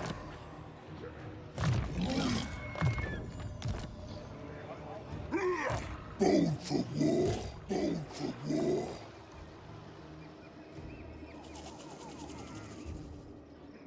I never met a human I can't kill. It's true.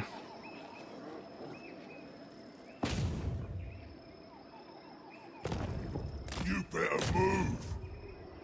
Tear the fleshy bits off them. Deleted. Hey now.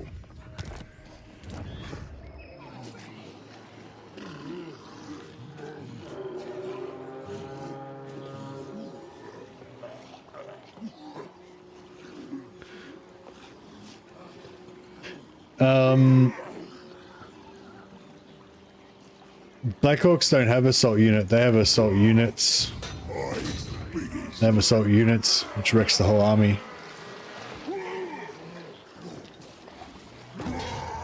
Nuke 75% of a settlement's defenses. Yeah, but garrisons aren't really that big of a deal most of the time. Whereas assault army, when it's even maxed out, it might only destroy like 20%, 22% of the army or something. It's still cool though. I really like getting like 2 leveled up Blackhawks, and basically the 2 of them will hit an army and they'll take it down to about 50%, and then next turn you hit them again with the same 2 Blackhawks and just the army's just destroyed, just like some scraggly remnants remaining, you know. It's not really like something I use normally in campaign, but like as part of a pivotal part of my strategy or anything, but I just do it for fun because I like getting them leveled up. But I only do it with Skarsnik really. Yeah, it's only really viable with Skarsnik because by turn 20 or 30 you can have like a few level 40 Blackhawks cruising around because they level up twice as fast.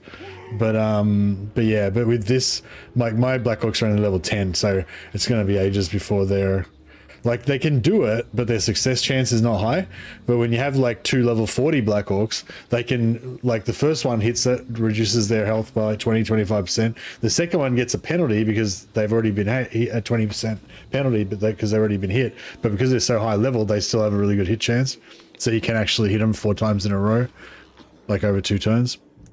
Nasty magic's ready. Yeah. But yeah, like I said, it's not really like It's just a vanity. It's like I just do it because it's fun, not because it's like important or helpful or needed or anything. But yeah, I'd go. My priority is like assault units first, because that one could actually help you, like, you know, if you were desperate and you needed to, like, you didn't have an army and you needed to disable an enemy army with just heroes, then potentially you could do it with assault units. So I go that priority first, then assassinate to get rid of enemy agents in case we need to, and then I'd put garrison last. Like, even though that's cool, I hadn't really noticed that they can do that much damage to a garrison, but yeah, I still think like garrisons by their nature are static, you know, so they're not as dangerous.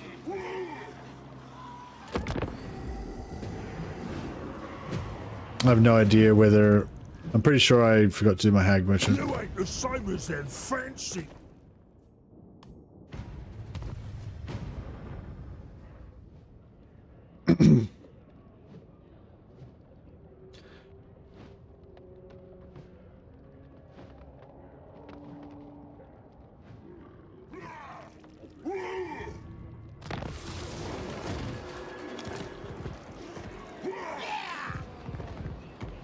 Was I should stick with the savage orcs or swap to trolls? Oh, I'm the wrong person to ask. I hate savage orcs. I just don't like them. So I don't recruit them. I don't play Wurzak, and I don't play Wurzak at all for that reason. I usually try and get Wurzak when I try and confederate him when I'm playing a different faction, but I don't usually really play him. But yeah, everyone says that savage orcs are good.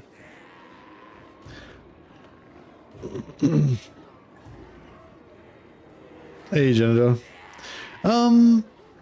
Yeah, I mean, this campaign's been pretty fun, but I kind of feel like it's over now, you know, like, yeah. I mean, the strongest enemy we could find was the Empire.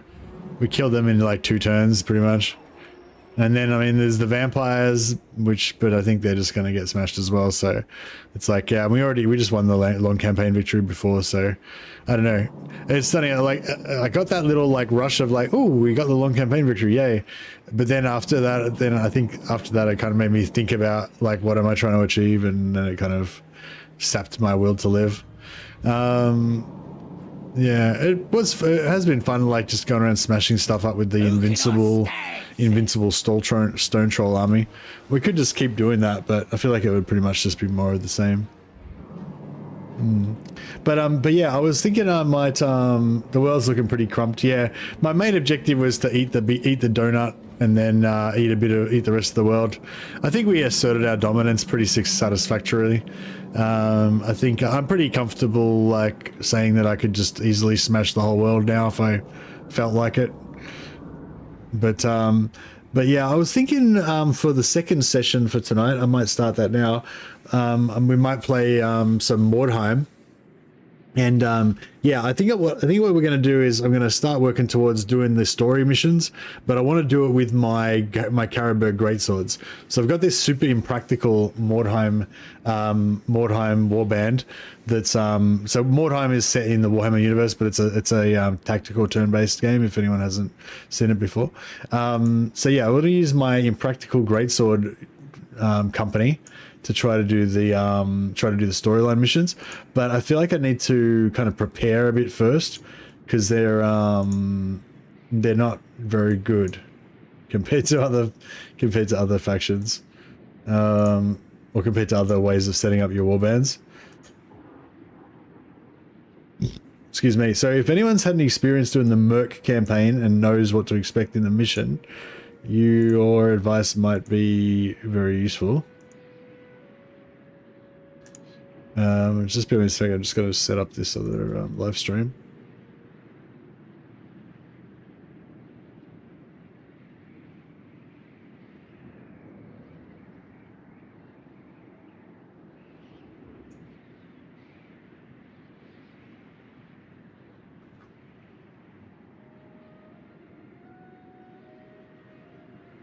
All right. Yeah, so I'll just end this stream and then it'll kick you guys over to the new stream with the Great Sword Squad. Yeah, so we're going to check out another Warhammer game, Mordheim City of the Damned. It's really cool. It's like one of the best Warhammer games, I reckon, in terms of atmosphere and stuff.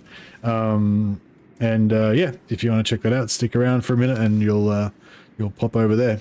All right, back in a sec, guys.